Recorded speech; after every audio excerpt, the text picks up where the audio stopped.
안녕하세요. 민법 담당하는 최희대입니다. 여러분 반갑습니다. 자, 시험이 며칠 남지 않아서 많이 긴장되시죠? 이제 차분히 남은 기간 열심히 하시면 꼭 좋은 결과 있을 것이라고 생각합니다. 자, 이번에 이제 준비한 과정은 지문 읽는 남자라는 과정인데요.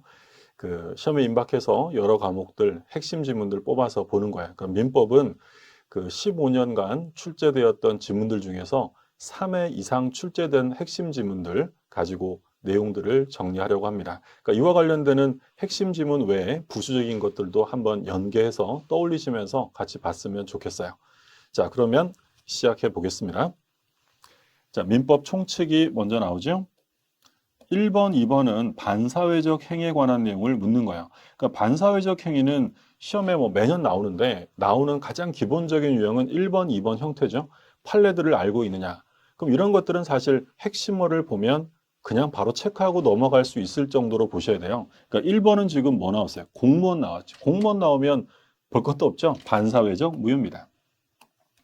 그럼 이제 가운데 어떤 말 들어가겠어요? 공무원이 청탁을 하고 반대급부를 받기로 했다. 이런 말이 써 있겠죠? 이런 것들은 반사회적 무효. 자, 2번은 매우 중요한 것으로 강제집행을 면할 목적이에요. 그럼 강제집행 면할 목적이란 말 써 있으면 뒤에 볼 것도 없이 반사회적 행위라고 할 수 없는 거야. 그럼 가운데는 강제집행을 면할 목적으로 허위의 근저당을 설정했다. 또는 강제집행을 면할 목적으로 명의신탁했다. 이런 말들이 써 있을 건데 가운데는 읽을 필요 없이 요 강제집행을 면할 목적 나오면 뒤에 그냥 반사회적 행위가 아니다. 그러니까 이건 대표적으로 시험에 많이 나왔던 거고 이것 외에도 우리가 이제 수업 시간에 정리했던 반사회적 행위로 보는 사건과 아닌 사건들을 구분할 수 있어야 돼요. 자, 그 다음에 103조가 조금 이제 어렵게 나오면 부동산 이중매매가 출제가 될 텐데 부동산 이중매매는 일단 선악불문 제2매수인이 소유권을 취득합니다. 이중매매는 유효인계 원칙이잖아요. 근데 이제 어떤 말이 나오면 반사회적 무효가 되냐면 적극 가담했다. 또는 요청했다. 이런 말 나오면 반사회적 무효예요. 그럼 여기 지문에 보시면 갑과 병의 이중매매 계약이 사회질서 위반으로 무효다라고 써 있는 건 어떤 말이 숨겨져 있는 거예요? 적극 가담했다는 말이 숨겨져 있는 거죠. 그럼 이 경우에 시험에 가장 많이 나왔던 건 병으로부터 토지를 전득한 정, 제3자예요. 제3자는 소유권 취득할 수 없다. 그러니까 이중매매에서 정 나오면 이 정은 소유권 취득할 수 없는 것이고 이 정은 이중매매 유효를 주장할 수 없다. 이게 이제 결론인 거예요. 그럼 추가적으로 좀 더 보실 점은 뭐 있었냐면 적극 가담에서 이중매매가 반사회적 무효가 되었다면 제2매수인 병의 등기를 말소시켜야죠. 그럼 이때 등기 말소를 직접이냐 대위냐라고 물으면 대위 말소해야지 직접은 안 된다라고 했고 두 번째, 제1매수인이 제2매매에 대해서 채권자 취소권 행사할 수 있느냐. 채권자 취소권이란 말 나오면 안 되는 거예요. 그러니까 우리 통정호의 표시에서는 채권자 취소가 되는 걸로 나오지만 이중매매에서는 뭐라고 유혹해도 채권자 취소권이란 말 나오면 무조건 틀립니다. 또한 이중매매가 반사회적 무효이기 때문에 이건 추인한다고 해서 유효가 될 수 없죠.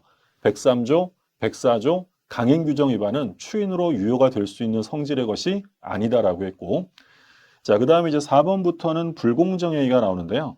불공정행위를 대리인을 통해서 했대요. 그러면 이제 기준이 되는 사람 찾는 걸 묻는 거죠. 궁박은 누가 기준? 본인. 뒤에 경솔무경험은 대리인인데 뒤에 건 볼 필요 없고 뭐만 기억하시면 돼요. 궁박.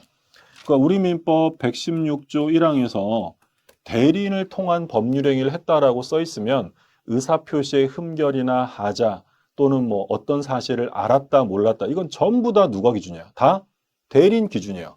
그래서 비진이도 대리인 기준, 착오, 사기 강박 이런 거 다 대리인 기준인데 그런데 본인 기준이 하나 있는 거야. 그게 바로 뭐야? 궁박이야. 그래서 궁박은 시험에 잘 나올 수밖에 없죠. 궁박은 본인 기준이다. 그리고 불공정행위로 무효가 되었을 때 무효행위 전환에 관한 법리가 적용될 수 있느냐? 적용될 수 있죠. 매우 중요한 판례고 우리가 이제 봤던 알박기 사건 불공정행위로 터무니없는 가격으로 무효일 때 가격을 좀 낮춰서 유효한 계약으로 전환시켜 줄 수는 있어요. 근데 조심하실 점은 뭐는 안 된다? 무효행위의 추인이 되느냐? 불공정 행위는 추인으로 유효화시킬 수 없는 것이고 이 알박기 사건에서 같이 나왔던 게 뭐 있어요? 불공정 행위를 하면서 부재소 합의를 한 사건이죠. 부재소 합의도 역시 무효다라는 것이 판례입니다. 자, 그 다음에 6번. 적용 범위 관련 문제인데 경락대금이란 말 나왔다는 건 경매를 했다는 거죠. 그럼 경매의 경우에는 시가와 현저한 차이가 있어도 불공정행위가 될 수 없죠. 그러니까 불공정행위가 될 수 없는 대표적인 게 경매랑 뭐야? 증여. 증여는 무상계약. 대가 없이 일방적으로 급부하는 것이니까 불공정을 논할 수 없다라고 했고요. 그 다음에 7번 보시면 갑은 자신의 X 토지를 을에게 증여하고 세금을 아끼기 위해서 매매로 가장했다. 그러니까 실제로는 증여를 하는데 매매로 위장했다라고 써 있는 거예요. 그러면 이 경우에 매매는 허위니까 무효고 증여는 그 안에 숨겨져 있는 실체관계, 은닉행위죠. 이건 유효하다. 그러면 갑에서 을로 실제로는 증여를 하면서 매매로 위장하여 등기를 넘겼다면 이 등기는 유효다, 무효다? 등기는 당연히 유효하죠. 왜? 실체관계가 있으니까. 따라서 을이 병에게 팔았다면 병은 소유자에게 산 것이기 때문에 갑은 병에게 등기 말소를 구할 수 없는 거예요.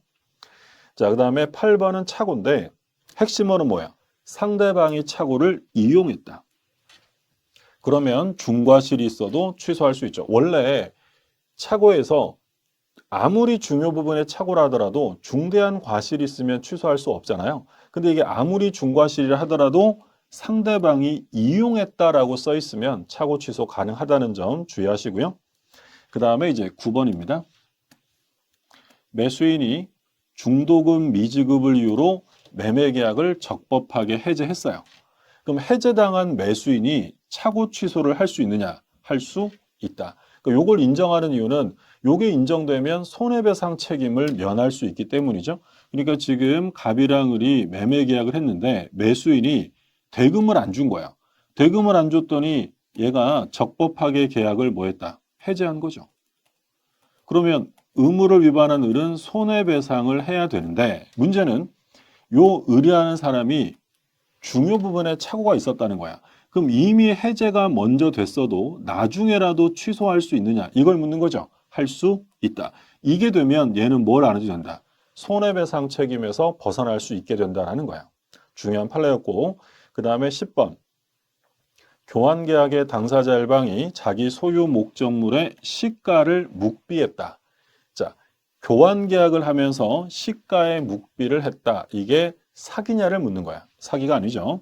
왜 아니라고 했냐면 이런 침묵에 의한 사기가 성립하려면 전제 조건은 뭐가 있어야 된다? 고지 의무가 있어야 돼요. 고지 의무를 위반하면 그때는 사기가 됩니다. 그러면 대표적인 거 고지 의무를 위반한 사건은 뭐 있었죠? 공동묘지 사건이 있었죠. 아파트가 분양됐는데 분양받고 보니까 앞이 대규모 공동묘지가 조성돼 있었다. 그러면 분양자는 그 사실을 알려줄 의무가 있었는데 고지하지 않았기 때문에 침묵, 부작위한 사기가 성립합니다. 그러나 시가의 묵비 또는 시가의 허위 고지는 사기가 될 수 없다라고 했죠. 자, 11번 사기인데 대리인의 사기입니다. 대리인의 사기. 대리인의 사기 강박 나오면 볼 것도 없다 그랬죠. 무조건 마지막에는 취소할 수 있어요. 알든 모르든. 그러니까 요건 소위 제3자 사기입니다. 우리민법 110조 2항에서 제3자 사기의 경우에는 언제든지 취소할 수 있는 것이 아니라 상대방이 사기 사실을 알았거나 알 수 있었을 때 한해서만 취소가 가능해요. 근데 사기친 사람이 대리인이라면 얘는 제3자가 아니죠. 얘는 본인과 동일시하는 자기 때문에 대리인이 사기쳤다라고 써 있으면 알았거나 알 수 있었을 때 취소가 아니라 언제든지 취소할 수 있습니다. 자, 12번. 12번은 의사표시 효력 발생과 관련되는 내용인데요. 우리는 이제 도달주의를 취하고 있죠. 도달이라는 건 상대방의 지배권 내로 들어가서 요지할 수 있는 상태에 이르게 된 걸 도달이다라고 부릅니다.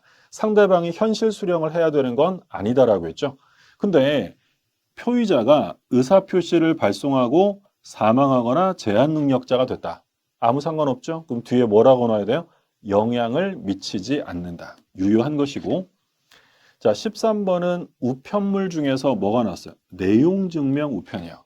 내용증명 우편이 발송되고 달리 반송되지 않았다면 도달로 인정합니다. 내용증명과 등기 우편에서는 적용되는 거고요. 만약에 보통 우편이었다면 도달로 인정하는 게 아니기 때문에 보통 우편은 도달 사실을 따로 입증을 해야 됩니다. 그러니까 등기와 내용증명에서 나오는 특징적인 점이니까 주의하시고, 자, 14번은 이제 대리권의 범위. 대리권의 범위는 뭐 보시는 것처럼 쭉 써 있죠? 거의 뭐 매년 나온다고 생각하시면 돼요. 그러면 매매계약 체결에 대리권이 있었대요. 그럼 매매계약 체결에 대리권이 있었다면 대금, 중도금이나 잔금을 수령할 권한이 있다라고 했죠. 매매계약이라는 게 뭐예요? 재산권을 이전하고 돈 받는 게 매매계약이니까 대금 수령 권한이 있어요. 그리고 더 나아가 매매계약의 체결과 이행에 대한 포괄적 대리권이 수여되었다라고 써 있으면 대금 지급기를 뭐 할 수 있다? 연기해 줄 권한이 있다라는 점까지 기억해 두시고요. 자, 그런데 반대되는 권한은 없다 그랬어요. 15번 보세요. 계약 체결 대리권이 수여된 경우에 체결한 계약을 해지할 권한까지 있느냐? 그런 건 없어요. 매매계약 체결하려고 했더니 체결된 계약을 해지하거나 취소할 수 있느냐? 그런 건 없고요. 해제나 취소하려면 본인으로부터 특별수권이 따로 있어야 한다라고 했죠. 자, 16번 대리인이 여러 명이면 자, 각자 대리 원칙이다. 얘는 뭐 너무 간단한 거지만 시험에는 굉장히 많이 출제가 되죠. 그러니까 뭐라고 써 있으면 틀려요. 공동 대리를 원칙으로 한다라고 써 있으면 틀리는 거고. 17번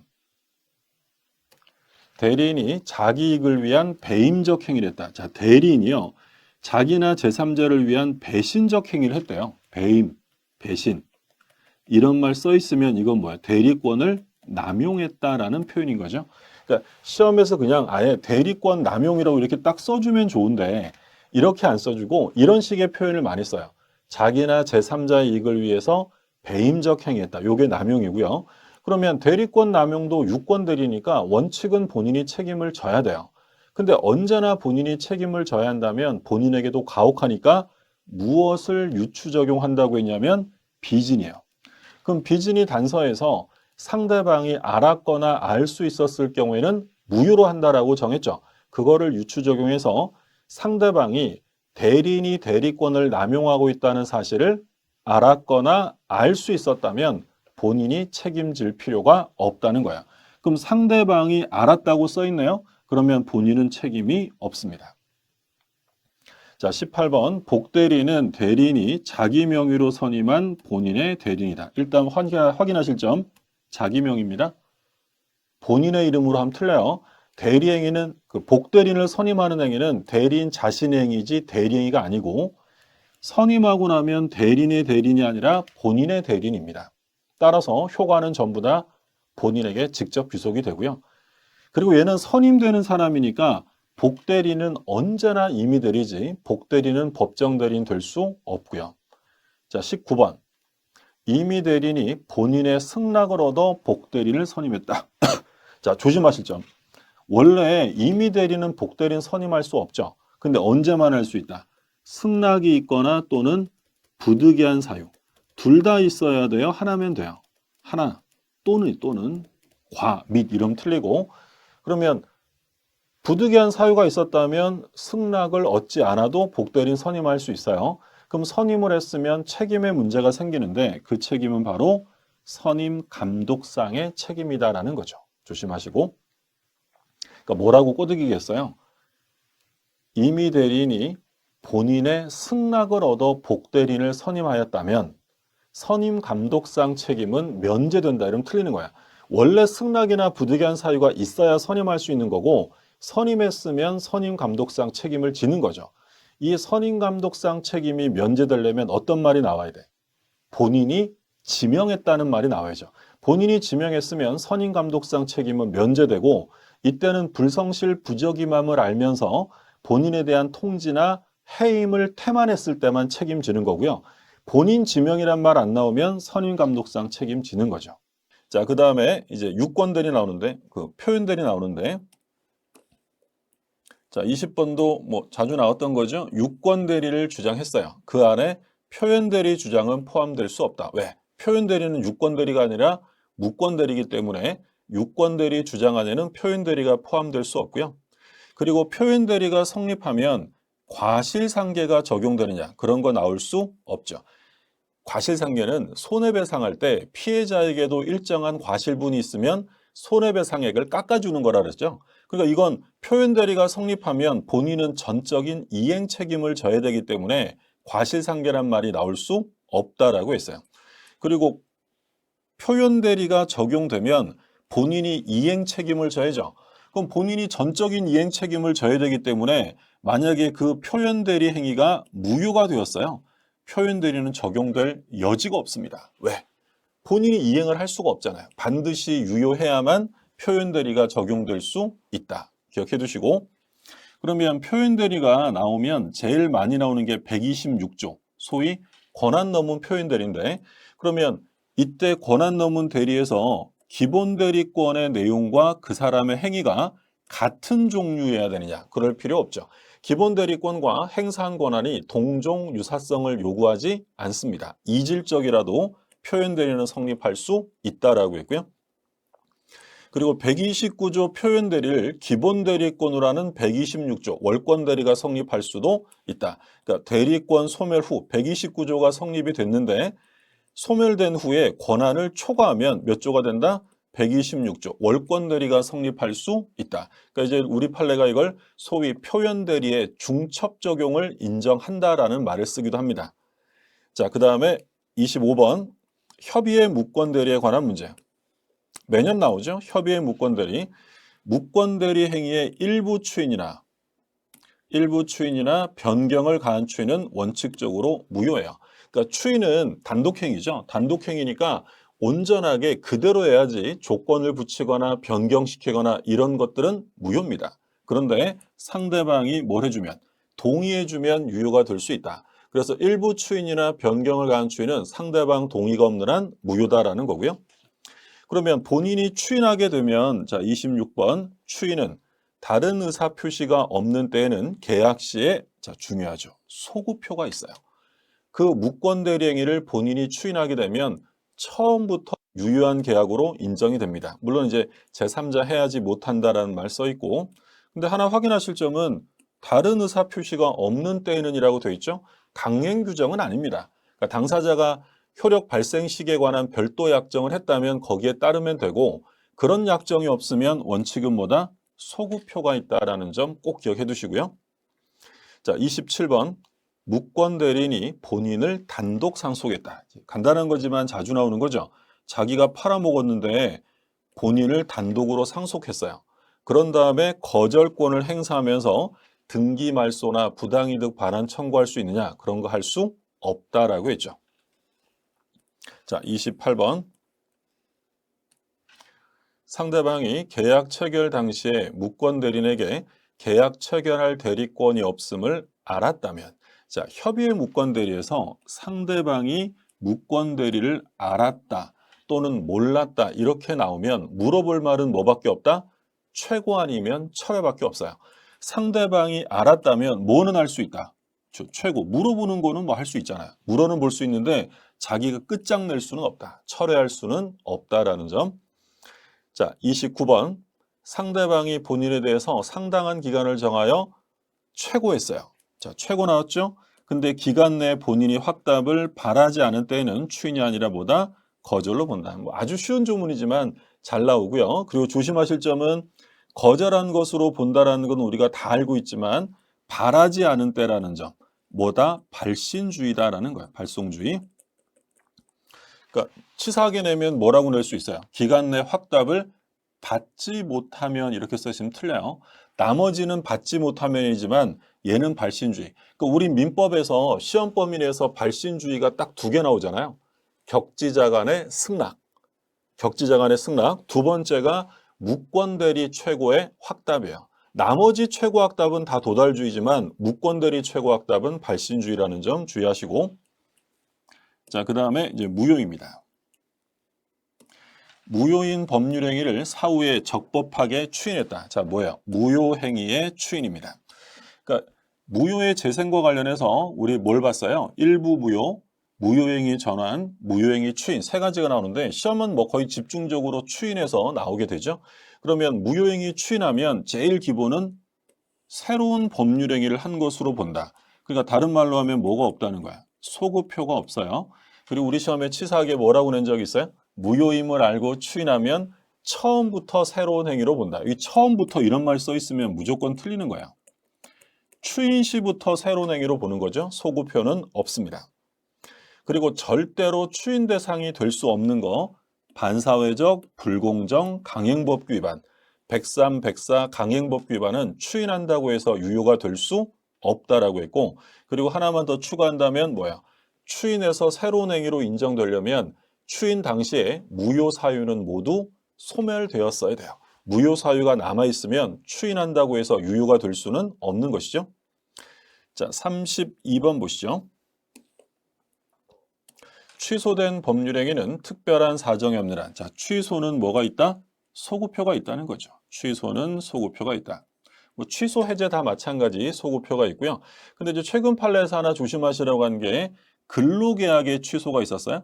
근로계약의 취소는 우리 판례가 소급표가 인정되지 않는다라고 했으니까 얘만 좀 따로 기억하시면 되겠고요.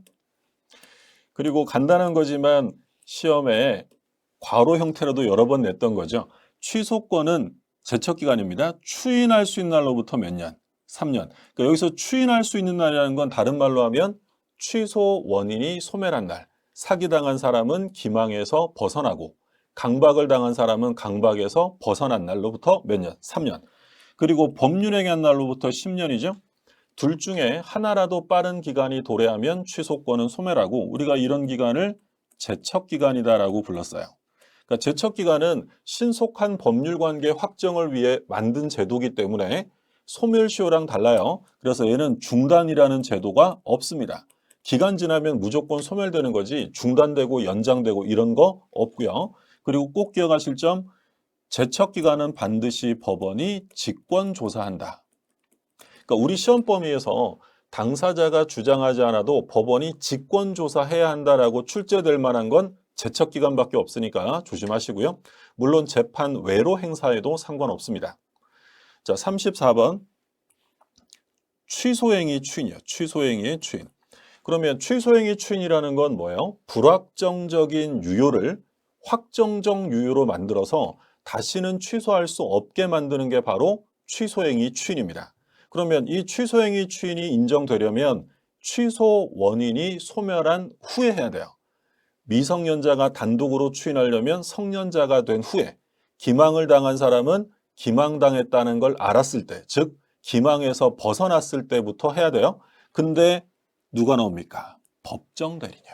법정 대리인 또는 후견인은 이런 거 없어요. 언제든지 추인할 수 있기 때문에 만약에 지문에 법정 대리인은 취소 원인이 소멸한 후에 추인해야 한다. 이런 말 써 있으면 틀린 거니까 조심하시고요.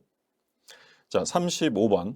제한 능력자가 취소의 원인이 소멸된 후에 이의를 보류하지 않고 채무 일부를 뭐 했다? 이행을 하면 추인한 것으로 본다. 이거 뭐에 관한 거죠? 법정 추인이죠. 법정 추인. 자, 법정 추인 사유는 6가지가 있었죠. 이, 청, 경, 담, 양, 강. 그렇죠. 뭐 외우는 방법은 다 다르겠지만 이 청경한 담양강에서 법정 추인한다라고 했고요. 특히 이제 조심하실 점은 여기서 청구와 양도죠. 청양, 매운 거 조심하시라고 그랬어요. 이 청구와 양도의 경우에는 누가 했을 때만 법정 추인이냐면 취소권자가 해야 법정 추인이고 상대방이 청구했다, 상대방이 양도했다라고 하면 그건 법정 추인 될 수 없어요. 근데 법정 추인도 제일 기본은 취소 원인은 소멸해야 되고 두 번째, 이의를 남겨두지 않고 1호, 이행을 했다. 법정 추인에 관한 설명이 되는 거고요. 그 다음에 36번. 조건이 선량한 풍속, 기타 사회 질서에 위반한 경우 조건만 무효가 되는 것이 아니라 법률 행위까지 무효가 된다. 그러니까 얘도 불법 조건도 마찬가지고요. 조건을 붙일 수 없는 법률 행위, 동일합니다. 조건과 친하지 않은 법률 행위에 조건을 붙이면 조건만 무효가 된다. 이런 건 없어요. 법률행위까지 모두 무효. 그래서 조건 파트에서는 조건만 분리해서 무효가 된다는 말 써 있으면 그냥 다 틀렸다고 생각하시면 돼요. 법률 행위까지 모두 무효. 자, 그 다음에 불정무 나왔죠? 불능 조건이 정지 조건이면 무효다. 그 불능 조건 마이너스, 정지 조건 플러스, 그럼 마이너스. 뭐 이렇게 하시든지 기예무, 불정무 하시든지 반드시 암기해 두셔야 될 중요한 내용이고요. 그리고 38번. 조건의 성취가 미정인 권리. 아직 확정되지 않은 거죠. 얘도 일반 규정에 따라서 처분할 수도 있고 상속, 보존, 담보로 할 수 있다. 이건 뭐 기한부 권리도 동일합니다. 기한이 도래하지 않은 권리라 하더라도 처분, 상속, 보존, 담보로 할 수 있다. 그러니까 만약에 지문에 조건부 권리는 조건이 성취된 후에야 처분할 수 있다 이러면 틀리는 거야. 확정되기 전에도 얼마든지 할 수 있고. 자, 조건 성취 효력은 소급효가 없다. 이게 원칙이죠. 정지 조건은 조건이 성취한 때로부터 효력이 생기는 거고, 해제 조건은 성취한 때로부터 효력을 잃게 된다. 그런데 조건의 경우에는 당사자가 소급하게 할 의사를 표시했어요. 당사자가. 그러면 예외적으로 소급효가 인정될 수 있다. 뭐랑 비교하셔야 돼요? 기한.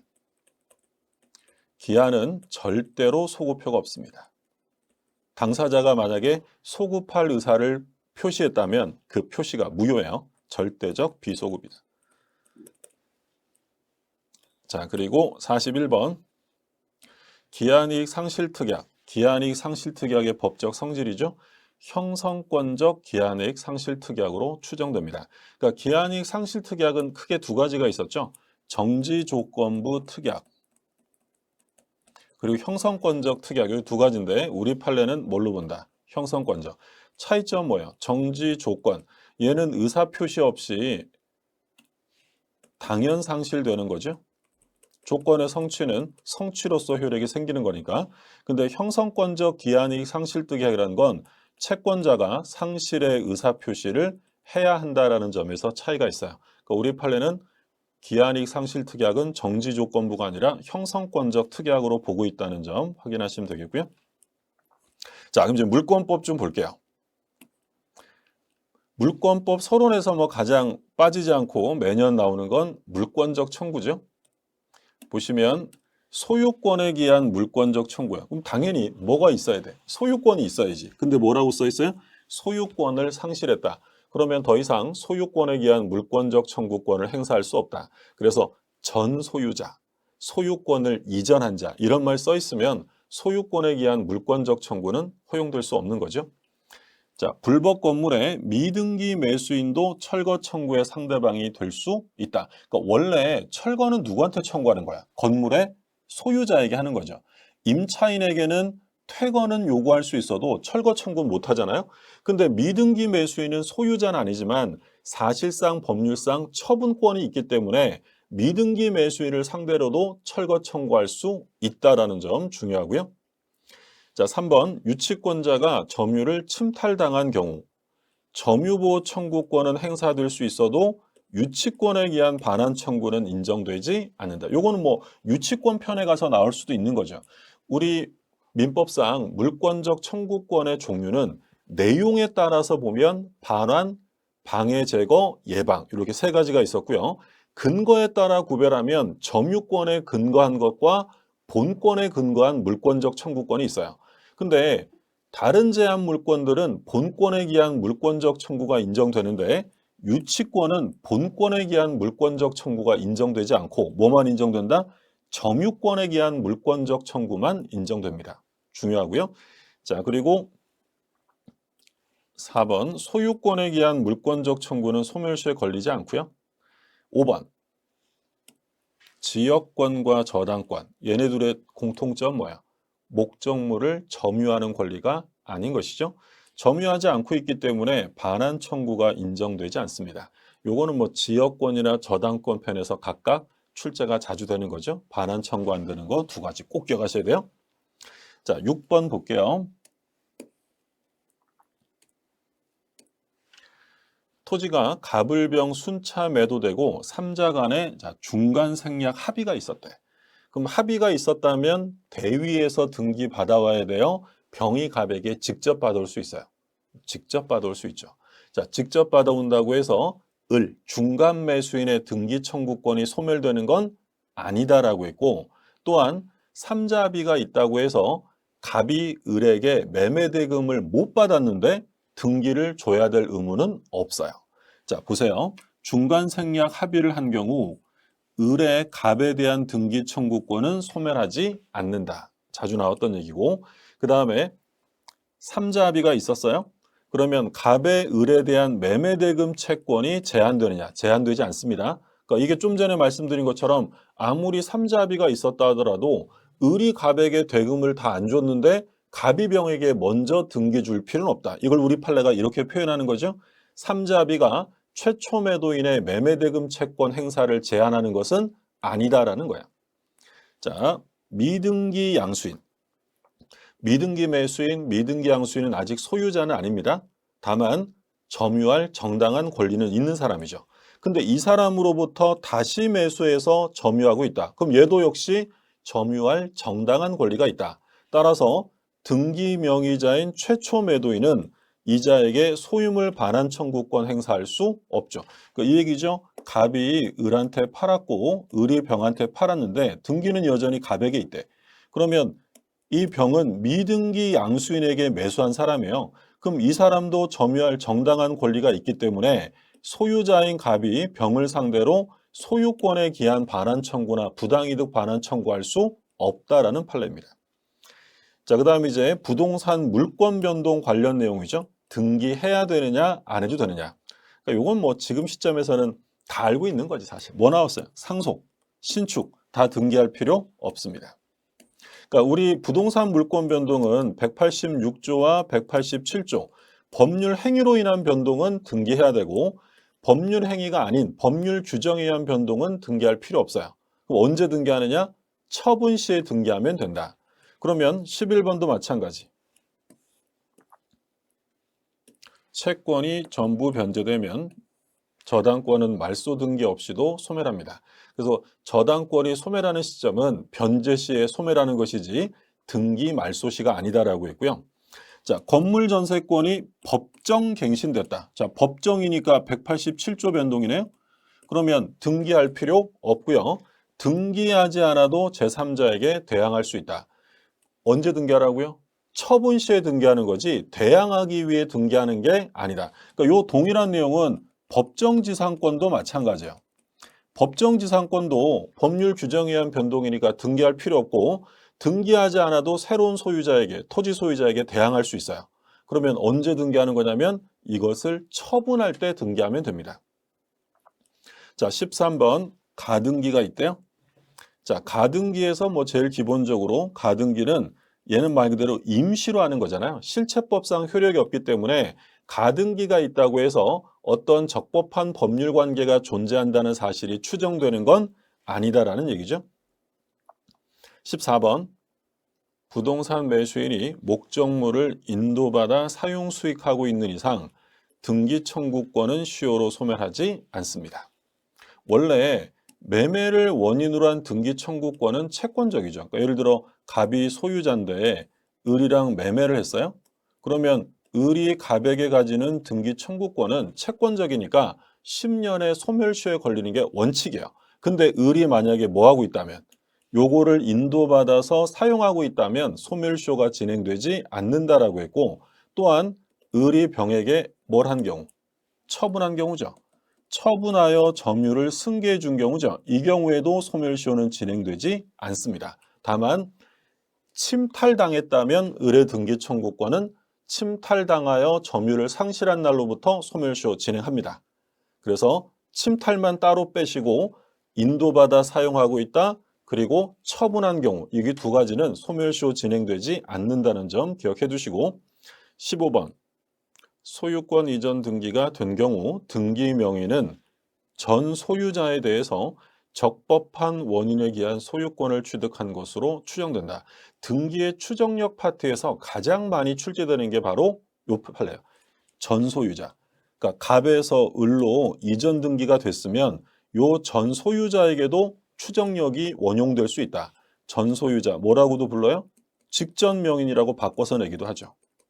또 뭐라고도 표현해요? 당사자 사이라고 바꿔서 내기도 합니다. 다 같은 말이에요. 16번 점유취득시효 기초인 점유에는 간접 점유도 포함된다. 그러니까 우리가 공부하는 점유라는 건 항상 직접 점유만 얘기하는 게 아니라 간접 점유를 포함하는 개념이에요. 그래서 취득시효도 간접 점유 방식으로 할 수 있는 거고, 그리고 유치권의 점유도 간접 점유로 할 수 있는 것이고, 등기 청구권의 소멸시효가 점유하면 시효로 소멸하지 않는다고 했는데 간접 점유도 역시 시효 소멸하지 않는다라는 점 기억해 두시고요. 점유자가 자주 점유를 주장했는데 인정되지 않았다. 자주가 깨지느냐? 자, 자주와 타주의 구별입니다. 자주 점유는 타주와 구별하는 것이 점유자의 내심의 의사로 판단하는 것이 아니라 모든 사정을 종합하여 외형적, 객관적으로 판단합니다. 그러면 자주냐 타주냐를 구별하는 게 가끔 출제가 되는데 여기서 매우 중요한 건 주장자예요. 누가 주장했어요? 점유자가 주장을 했는데 인정되지 않았다. 이것으로 바뀌진 않습니다. 그럼 뭐랑 비교하셔야 돼요? 만약에 소유자가 주장을 해서 점유자가 패소했다. 자, 이 경우에는 패소 판결 확정 시부터 타주로 전환되어진다라고 했어요. 근데 누가 주장한 거? 점유자가 스스로 주장했다가 인정되지 않았다. 이걸로 바뀌는 건 아니다. 주의하시고. 자, 권한의 성질상 자주인지 타주인지 불분명하면 자주로 추정되어집니다. 요건 이제 우리 민법 197조 1항에서 점유자에게 추정되는 게 네 가지가 있었죠? 자주점유, 선의, 평온, 공연. 소유유사, 평온, 공연. 뭐는 안 들어가면 안 돼요? 무과실은 추정되지 않고 네 가지가 추정되기 때문에 불분명하면 자주로 추정이 되고요. 따라서 점유취득시효를 주장하는 사람은 스스로 자주를 증명할 책임이 없어요. 왜? 가만히 있으면 자주로 추정되니까 취득시효를 깨려는 사람이 이자의 점유가 타주점유라는 걸 입증해야죠. 그 다음에 19번입니다. 선의 점유자가 본권에 관한 소에서 패소합니다. 그러면 언제부터 악유로 바뀌어요? 소재기시. 그럼 시험에 계속 틀리게 내는 게 뭐야? 패소 판결 확정시라고 써 있으면 틀려요. 소재기시다. 그러니까 선의 점유자는 과실을 취득할 수 있잖아요. 근데 만약에 선의 점유자가 소송을 졌어요. 그러면 언제 이후에 과실은 돌려줘야 된다. 패소 판결 확정시부터겠어요? 소재기시요. 그렇죠. 소재기 시부터 악이기 때문에 그 이후에 발생한 과실은 반환해야 된다. 자, 20번. 악의 점유자가 과실로 인하여 점유물의 과실을 훼손하거나 수취하지 못한 경우 대가를 보상해야 한다. 자, 대가 보상의 문제 조심하시라고 했던 거죠. 악의 점유자는 과실을 취득할 수 없고 과실을 반환해야 돼요. 근데 문제는 악의 점유자가 이 과실을 소비해 버렸거나 또는 훼손 수취하지 못한 경우에는 대가 보상의 문제가 생기는데 악의 점유자라고 해서 무조건 대가를 보상하는 것이 아니라 뭐가 있을 때? 잘못이 있을 때. 그럼 만약에 지문에 악의 점유자의 책임 없이 과실이 훼손되었다라고 써 있으면 대가 보상한다 안 한다? 안 합니다. 대가 보상을 할 때는 반드시 악의 점유자의 책임 있는 사유가 있어야 한다는 점 기억하시고, 자, 그리고 이제 점유자의 잘못으로 목적물이 멸실 훼손되었을 때 손해배상에 관한 문제가 나옵니다. 자, 21번. 점유물이 점유자의 책임 있는 사유로 멸실되었다. 그럼 점유자 잘못이니까 책임을 져야죠. 어느 정도 질 거냐? 전부 배상이냐? 현존이익 배상이냐? 자, 소유의 의사가 없는 타주점이라는 얘기죠? 얘는 얼만큼? 전부. 그럼 현존이익 배상은 선의 자주죠. 선의면서 자주점유자는 현존이익만 배상하면 되고 나머지 사람들은 전부 다 전부 배상해야 한다. 22번. 적법하게 과실을 취득한 선의점유자는 과실을 취득했으면 통상의 필요비를 구할 수 없습니다. 그러면 악의점유자는 과실 취득권이 없잖아요. 그럼 악의점유자는 당연히 특별한 사정이 없는 한 통상의 필요비를 청구할 수 있는 거고, 선의점유자가 만약에 과실을 취득했다면 그때는 통상 필요비는 청구할 수 없다. 그래서 23번 그 얘기가 나와 있죠. 악의점유자는 과실 취득권이 없기 때문에 과실 취득을 한 적이 없어요. 따라서 얘는 통상의 필요비를 청구할 수 있고, 자, 그 다음에 24번 집합 건물의 공용 부분은 별도로 취득시효 대상이 될 수 없죠. 그러니까 얘는 이제 집합건물법에서도 같이 출제가 됐던 내용이죠. 객체에 관한 문제예요. 점유취득시효는 사람, 자연인, 법인이 할 수 있고요. 그리고 사람이 아닌 비법인 단체도 점유취득시효의 주체가 될 수 있어요. 그러면 대상과 관련해서는 자기 물건에 대한 취득시효, 자기 것도 할 수 있다. 그리고 한 필토지 일부의 점유취득시효도 할 수 있다라고 했고, 그리고 국유재산 중에서는 뭐만 돼요? 일반 재산, 행정재산에 대해서는 취득시효를 주장할 수가 없는 것이고요. 그리고 공용 부분에 대한 취득시효는 있을 수 없다. 이게 되면 점유 부분과 공용 부분이 분리되는 모습이 나타나니까 인정해 줄 수 없고요. 자, 25번. 시효 완성 당시 등기가 무효예요. 완성 당시 등기가 무효. 그럼 얘한테 등기 달라고 할 수 있다 없다? 없죠. 왜 없어요? 자, 취득시효를 완성한 사람의 등기 청구권의 상대방은 누구라고 했냐면 완성 당시의 소유자입니다. 완성 당시의 소유자. 근데 완성 당시 등기가 무효면 얘는 소유자가 아니라는 거죠. 얘한테는 등기 청구할 수 없고요. 일단 소유자를 대위해서 이등기 말소시키고 소유자에게 등기 받아와야 합니다. 자, 26번 제일 기본이지만 사례 문제에서 조심하실 점. 취득시효가 완성된 후에 제3자 앞으로 등기가 넘어갔어요. 그러면 이 제3자에게 주장할 수 없다. 중요한 건 취득시효가 완성되기 전에 넘어갔느냐 후에 넘어갔느냐 그게 핵심인 거죠. 그러니까 취득시효를 완성한 자가 사례 문제에서 누구에게 등기를 청구할 수 있느냐 대항할 수 있느냐라고 물으면 제일 중요한 건 뭐예요?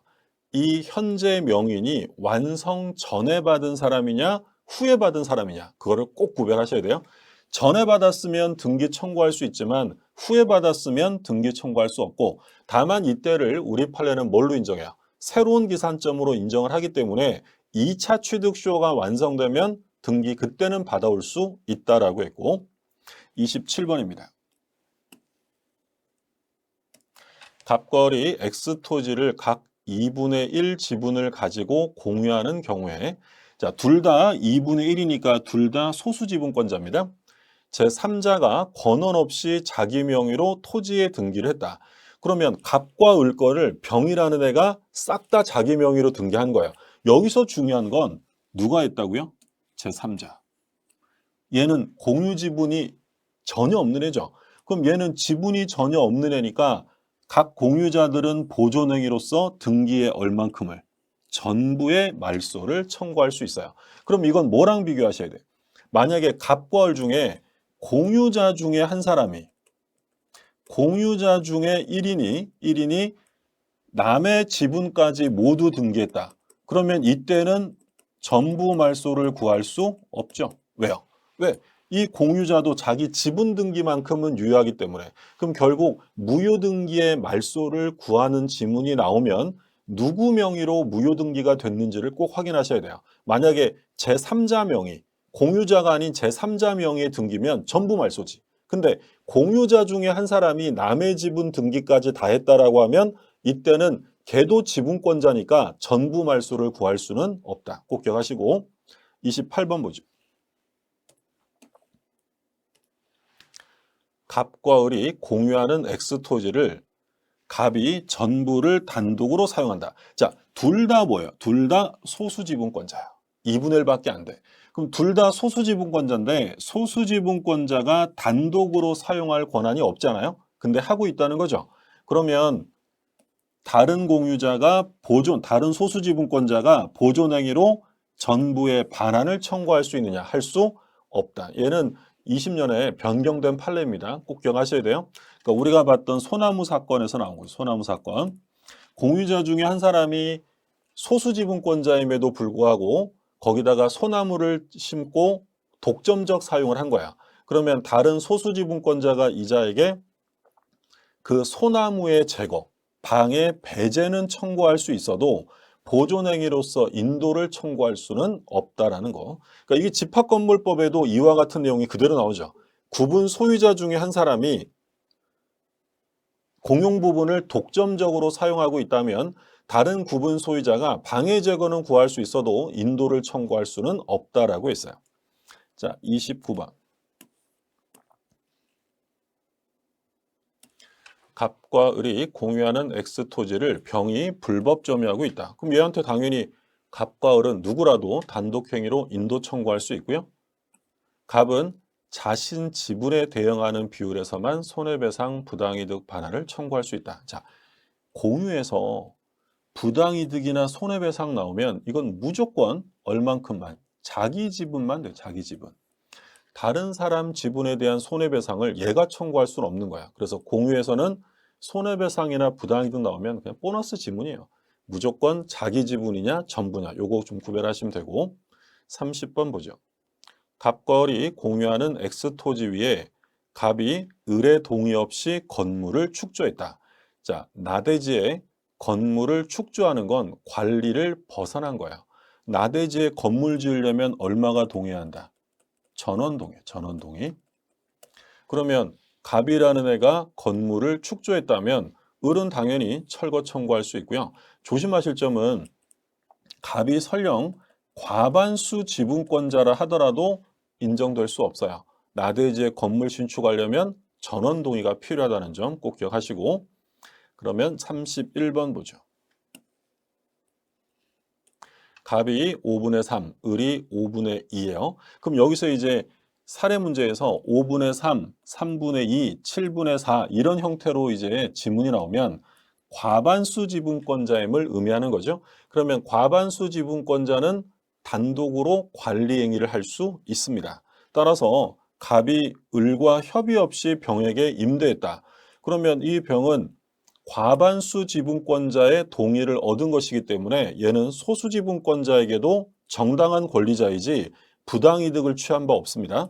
따라서 소수 지분권자들은 병에게 토지의 인도를 청구할 수도 없고 부당이득 반환을 청구할 수도 없어요.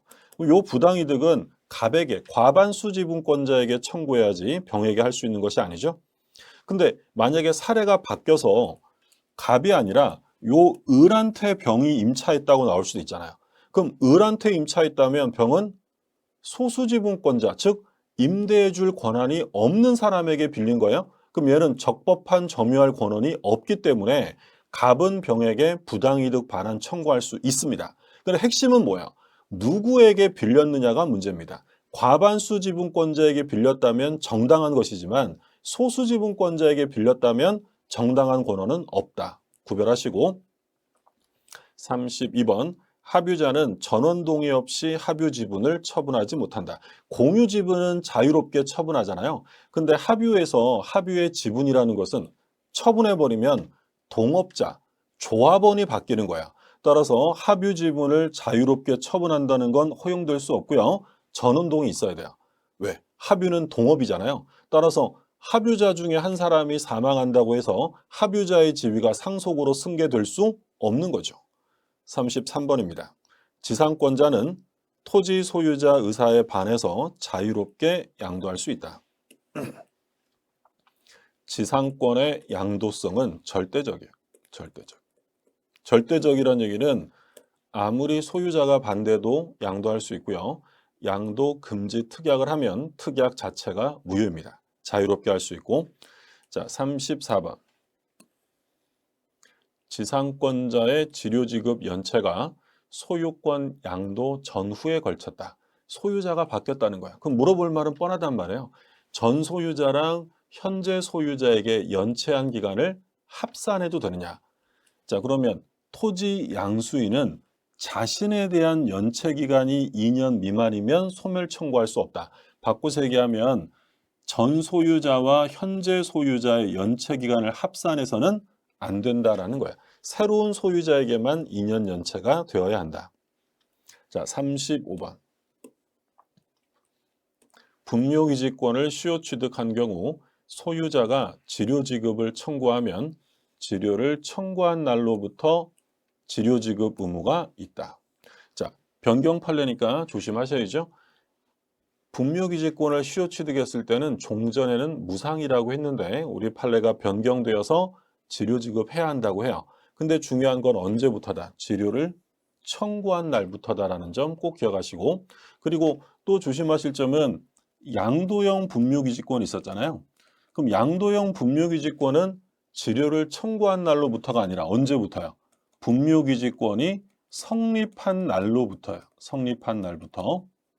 그리고 섞어서 나오면 안 되니까 조심하셔야 돼요. 그러니까 양도형은 성립한 날이고 분묘기지권을 시효취득했는데 성립한 날이라고 하면 이게 액수가 너무 커질 수 있잖아요. 그러니까 분묘기지권이 시효취득된 경우에는 소유자가 지료를 청구한 날부터다라는 게 판례 입장이고요. 그리고 승낙형 분묘기지권도 있죠. 그럼 승낙형 분묘기지권은 지료 약정이 있었다면 그 분묘기지의 승계인에게도 그 약정이 미친다라는 게 판례였어요. 분묘기지권 유형 3가지 있었고 그 다음에 36번 지역권은 요역지와 부종성이 있기 때문에 절대로 요역지와 분리양도하거나 다른 권리의 목적으로 할 수 없습니다. 그래서 지역권에 저당권을 설정하면 그 저당권 무효입니다. 자, 그리고 공유자 중에 한 사람, 요역지를 공유하는데 한 사람이 취득하면 전부 취득. 항상 요역지 공유자에게 유리하게 해석하시라 그랬어요. 그래서 취득하는 건 다 같이, 불리한 건 다른 공유자에게 효력이 없는 거죠. 그래서 지역권을 취득시효를 완성했다. 취득시효를 완성하면 다 같이 취득인데 취득시효가 중단되었다? 그러면 취중 뭐예요? 취중. 술 먹고 공부하면 꽝, 무효. 다른 공유자에게 효력이 없고 소멸시효가 중단되었다. 소중한 건 어때요? 소중한 건 다 같이, 전부에게. 이런 식으로 정리가 되는 거였고 자, 공유자 중 1인의 지분에 관해서 지역권을 소멸케 할 수 있느냐? 그런 거 없어요. 지역권은 요역지 공유자의 지역권이 모두 소멸되지 않는 한 그대로 남기 때문에 내 지분에 대해서만 지역권을 소멸시킨다는 건 있을 수 없는 거고 자, 요역지는 한 필이어야 되고요.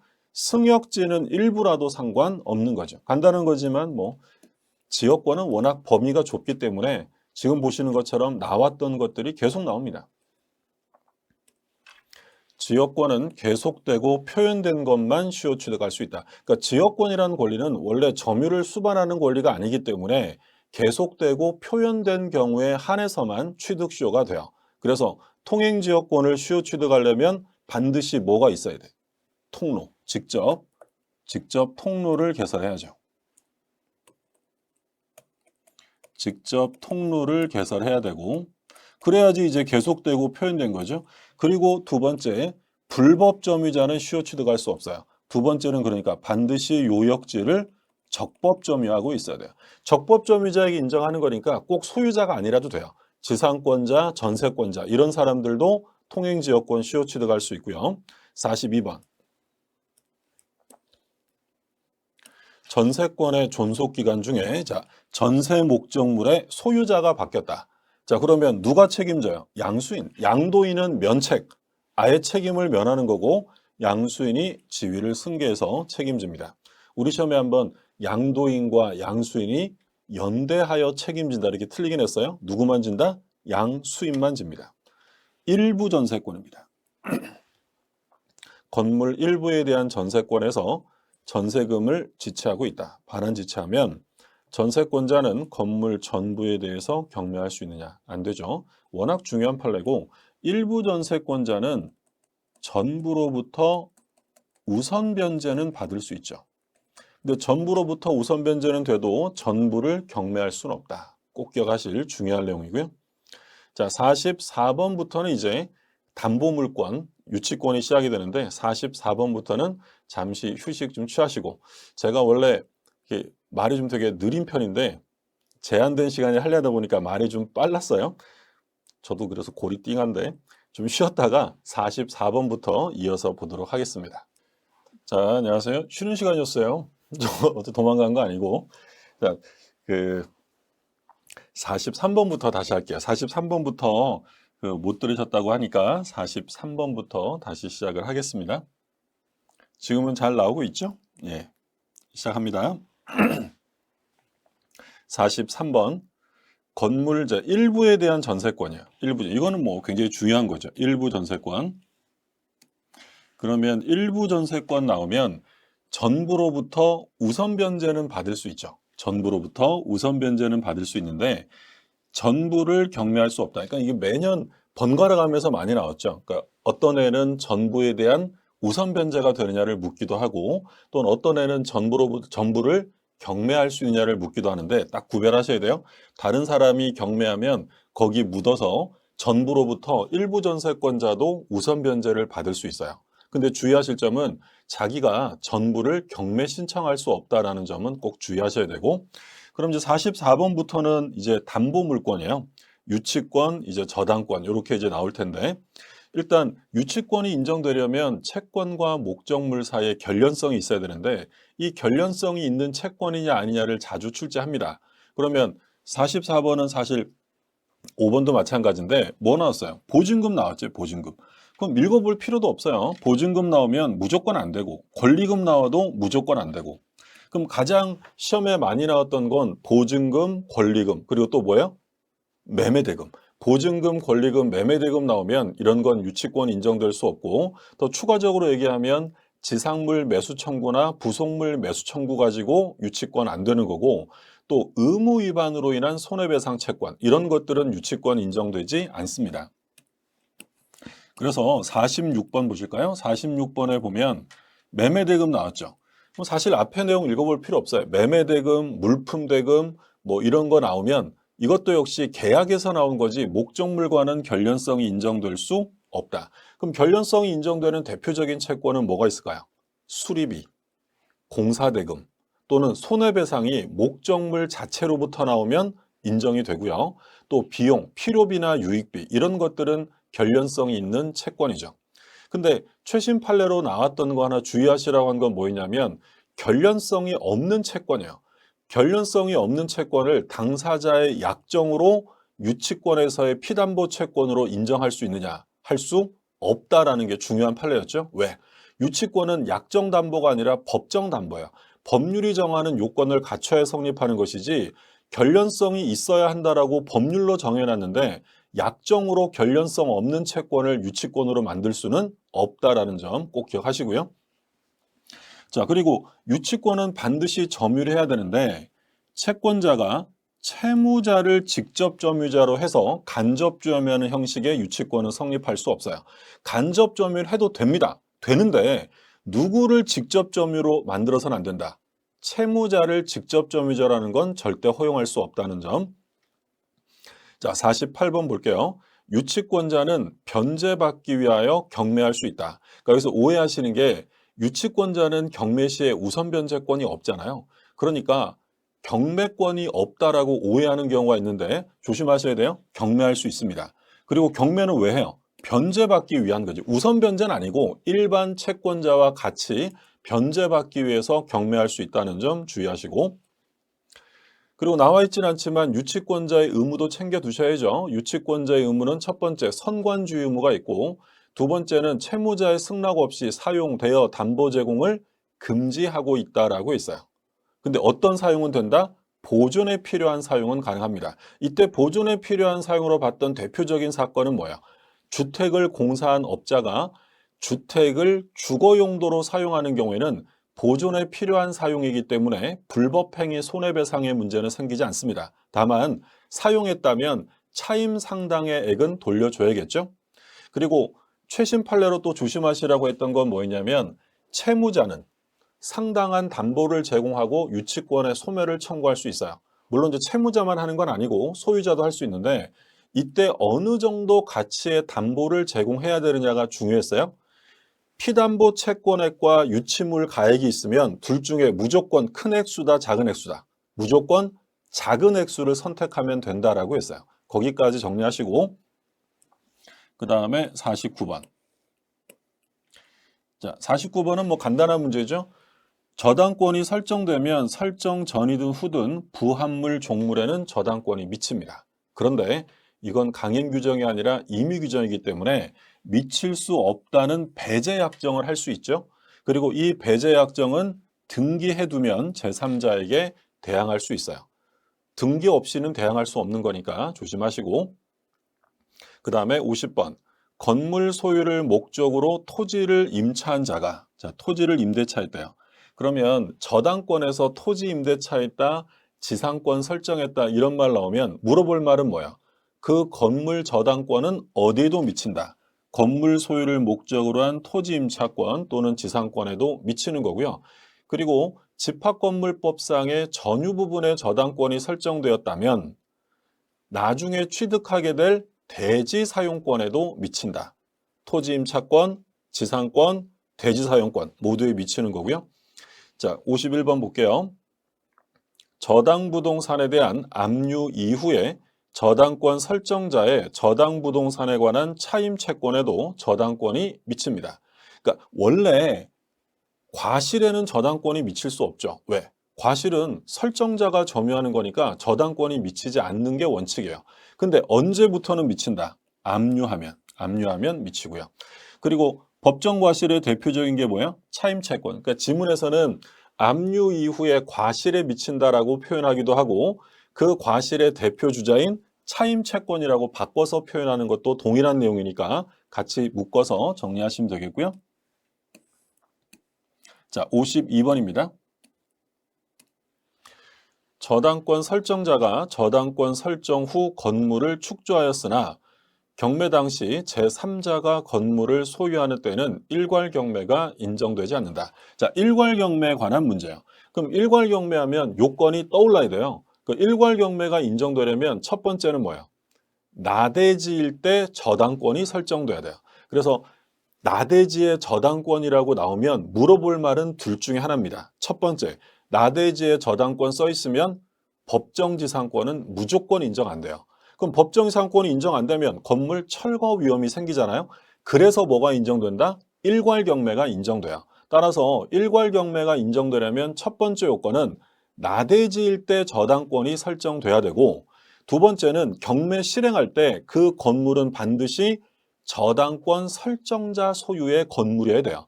근데 지금 보시면 건물을 누가 가지고 있대? 제3자. 설정자 건물이 아니잖아요. 그럼 남의 건물을 경매할 수는 없다라는 거고요. 그 세 번째 기억하실 점은 일괄 경매가 인정되어도 우선 변제는 어디로부터만 된다? 토지로부터만 되는 거지 건물에 대해서는 우선 변제가 나올 수 없는 거예요. 일괄 경매는 요 세 가지 핵심이고 자, 그 다음에 53번 물상대위를 위한 압류예요. 자, 물상대위를 하기 위해서는 일단 언제 압류해야 되느냐? 압류는 채무자에게 인도되기 전에, 지급되기 전에 해야 한다는 점 첫 번째 기억하셔야 되고요. 그리고 이 압류는 꼭 저당권자가 스스로 해야 되는 게 아니라 제3자가 압류한 경우에도 가능합니다. 근데 물상대위가 안 되는 게 있었죠. 물상대위가 안 되는 건 어떤 거냐면 저당권이 그대로 있으면, 소멸하지 않고 그대로 있으면 저당권을 실행하면 되지 물상대위가 나올 수 없어요. 그래서 매매대금, 차임, 저당부동산을 매매하거나 임대차했다고 저당권이 소멸되는 건 아니죠. 따라서 물상대위 될 수 없고요. 그리고 공익사업을 위한, 이거 사실 읽어볼 필요도 없죠. 이렇게 나오면 뭐야? 협의취득 시의 보상금이에요. 물상대위가 나올 수 없다. 강제 수용되었다. 재결 수용되면 저당권은 소멸합니다. 따라서 저당권이 소멸하면 물상대위가 보상금에 이루어질 수 있어요. 근데 이건 재결 수용이 아니라 뭐 했대? 협의취득이요. 협의취득은 순전히 사법상의 매매와 같기 때문에 저당권은 소멸하지 않습니다. 따라서 물상대위가 행사될 수 없다. 매매대금, 차임, 협의취득 시의 보상금은 물상대위가 안 된다는 점 잘 기억하시고요. 자, 55번. 저당물의 소유권을 취득한 제3자. 이를 뭐라고 불러요? 제3취득자죠. 제3취득자란 저당권이 설정된 이후에 소유권, 지상권 또는 전세권을 취득한 사람이에요. 그래서 저당물의 전세권을 취득한 사람 똑같아요. 제3취득자입니다. 그럼 제3취득자에게 인정되는 보호 규정이 세 가지가 있었죠. 첫 번째, 제3취득자는 경매인이 될 수 있다. 경매에 참가해서 경락받을 수 있고요. 두 번째는 대위 변제할 수 있죠. 채무자가 반대해도 대위 변제할 수 있는데 조심하실 점은 이 사람은 다 변제할 필요 없죠. 보통 저당권이면 피담보 채권까지만 변제하면 돼요. 피담보 채권은 뭐야? 원본, 이자, 위약금. 지연배상이 전액이 아니라 1년분까지만 변제하면 되고 근저당이면 최고액까지만 변제하면 됩니다. 세 번째가 비용의 우선 상환이에요. 제3취득자는 저당물의 보존을 위해 필요비나 유익비를 썼다면 경매대가에서 우선 상환을 받을 수 있습니다. 그래서 배당 들어가면 순서가 뭐예요? 제일 먼저 나가는 게 실행비용, 그 다음이 제3취득자 비용이에요. 제3취득자 비용은 소액보증금보다도 더 먼저 배당되는 돈이죠. 그런데 여기서 중요한 최신 판례가 나왔어요. 제3취득자가 경매를 통하지 않고 직접 저당권 설정자나 경락인에 대해서 비용 상환을 청구할 수 있느냐? 그런 권리는 없습니다. 그렇기 때문에 이 비용 채권을 가지고 유치권 행사할 수 없다. 자, 이게 매우 중요한 의미를 가지는 판례이기 때문에 꼭 기억하셔야 될 최신 판례입니다. 그러니까 무슨 의미예요? 그러니까 이 제3취득자의 비용은 어떻게 받는 거냐? 반드시 경매에 참가해서 당연 배당 안 해줍니다. 배당 요구해서 순위에 따라 우선 상환을 받는 거지, 만약에 배당 요구를 안 했다면 배당 안 해줘요. 그럼 배당을 못 받은 상태에서 배당 요구 안 했으니까 경락인에게 그 돈 달라고 비용 청구할 수 있느냐? 그런 비용 청구권 자체는 인정해주지 않겠다는 거야. 따라서 비용 채권이 없으니 뭘 행사할 수 없다? 유치권 행사할 수 없다라는 거야. 매우 중요한 의미의 판례니까 꼭 기억하시고요. 그 다음에 56번. 채권 최고액에는 피담보 채무의 이자가 산입된다. 산입된다라고 법률로 규정하고 포함된다 이렇게 표현하는 것도 같은 말이죠. 그래서 최고액 안에는, 근저당에서 최고액 안에는 이자가 포함돼요. 그렇기 때문에 지연배상이 일반 저당권은 1년분에 한정하지만 근저당은 한정할 필요가 없죠. 1년 넘으면 어때? 최고액까지 들어가면 다른 사람이 피해 볼 일은 없기 때문에 상관없고요. 자, 57번. 확정된 피담보 채권액이 최고액을 초과합니다. 그럼 물상보증인이나 제3취득자. 물상보증이나 제3취득자는 얼마만 갚으면 된다. 최고액까지만 변제하면 되고요. 근데 채무자는 당연히 전액 변제죠. 채무자는 끝까지 책임을 져야 돼요. 그래서 최고액이라는 것은 채무자의 책임의 한도를 정한 것이 아닙니다. 우선 변제 한도를 정한 거죠. 그 다음에 이제 근저당에선 자주 나왔던 게 피담보 채권의 확정에 관한 문제인데, 일단 근저당이라는 것은 채권액을 증감 변동시키는 기본 계약이 존재해야 돼요. 법률행위가 있어야 되는데, 만약에 그 기본 계약의 존속 기간이 만료되거나 결산기가 도래했다, 또는 존속 기간을 정하지 않은 경우에 어떤 이유든지 간에 계약이 해지 종료가 되면 채권액은 그것으로 확정입니다. 계약 끝나면 확정. 그 이제 첫 번째고, 그 다음에 이제 58번과 59번은 경매 신청인데, 자, 누가 신청했어요? 자기가 있네. 자기가 신청했으면 자기가 한 거니까 신청 시에 확정해요. 자, 그 다음에 후순위자가 신청했대. 그러면 선순위자 건 언제 확정이냐? 그럼 얘는 선순위 저당권자는 자기가 신청한 게 아니잖아요. 다른 사람에 의해서 확정이 되어야 하기 때문에 확정 시기는 최대한 늦춥니다. 매각대금 완납시. 그럼 결론은 뭐예요? 자기가 신청했으면 자기 건 신청시고, 자기의 신청으로 다른 사람들 것이 확정된다면 전부 다 매각대금 완납시다라고 정리하시면 됩니다. 자, 여기까지가 이제 물권법이고요. 계약법이에요. 매매계약은 유상, 쌍무, 낙성, 분료식 이런 것들은 읽어보시면 되겠죠. 간단한 거지만 그냥 지문 한 개 정도로 잘 나오는 거고, 자, 그 다음에 이제 계약금 계약은 요물계약이에요. 낙성 계약이 아니라 계약금의 지급이 있어야만 성립하는 계약이죠. 그러면 계약금 계약은 계약금을 지급해야 성립하는데, 만약에 이때 계약금의 지급에서 일부만, 약정된 계약금의 일부만 지급하면 계약금 계약이 성립하느냐? 성립할 수 없다는 거예요. 전부 지급해야 돼요. 따라서 일부만 지급한 경우에는 계약금 계약 자체가 성립되지 않았기 때문에 계약금에 의한 해제는 인정되지 않는다라는 게 판례 입장이고요. 자, 그 다음에 계약의 성립, 불특정 다수인에게 청약할 수 있느냐? 할 수 있죠. 뭐랑 비교하셔야 돼요? 승낙. 승낙은 절대로 불특정 다수인에게 할 수 없는 것이고, 그리고 청약, 5번에 보시면 청약은 철회할 수 없죠. 근데 이제 법조문은 청약은 이를 철회하지 못한다라고 규정하지만 정확하게 말하면 어떤 말이 들어가야 돼? 도달하면 철회하지 못하는 거야. 그러니까 도달하기 전까지는 철회 가능합니다. 도달하여 효력이 생기면 그때부터는 철회할 수 없고요. 자, 6번. 승낙자가 청약에 대해 조건을 붙여 승낙했다. 조건을 붙였다. 변경을 가한 승낙. 이런 것들은 뭘로 인정한다? 새 청약. 그러면 새로운 청약으로 인정되는 게 두 가지잖아요. 변경을 가한 승낙, 요거고, 두 번째는 뭐야? 연착된 승낙. 자, 연착된 승낙은 새로운 청약이에요. 그래서 원래 기존 청약자가 다시 승낙하면 계약은 성립될 수 있고요. 그 다음에 8번. 청약자가 미리 정한 기간 내에 이 일을 하지 아니하면 승낙한 것으로 본다라는 뜻을 청약 시에 표시했대. 이건 상대방을 구속할 수 없는 거죠. 일주일 안에 답변 없으시면 계약은 성립합니다. 이런 식의 청약은 상대방을 구속할 수 없고요. 따라서 상대방이 회답하지 않았다고 해서 계약이 성립되지 않습니다. 9번. 구분 소유적 공유관계 해소. 이 말 써 있으면 동시행이다 아니다. 동시행이죠. 구분 소유적 공유관계는 우리 다른 말로 뭐라고 해요? 상호명의신탁이죠. 그럼 일단 이 상호명의신탁 구분 소유적 공유관계를 해소하려고 합니다. 그럼 일단 공유물의 분할 청구가 되느냐? 안 되죠. 구분 소유적 공유, 상호명의 신탁은 공유물 분할 청구로서 해소할 수 없고요. 상호명의 신탁을 해제하고 서로의 지분 이전을 청구하게 되는데 이때 지분 이전은 뭐다? 동시행 관계다.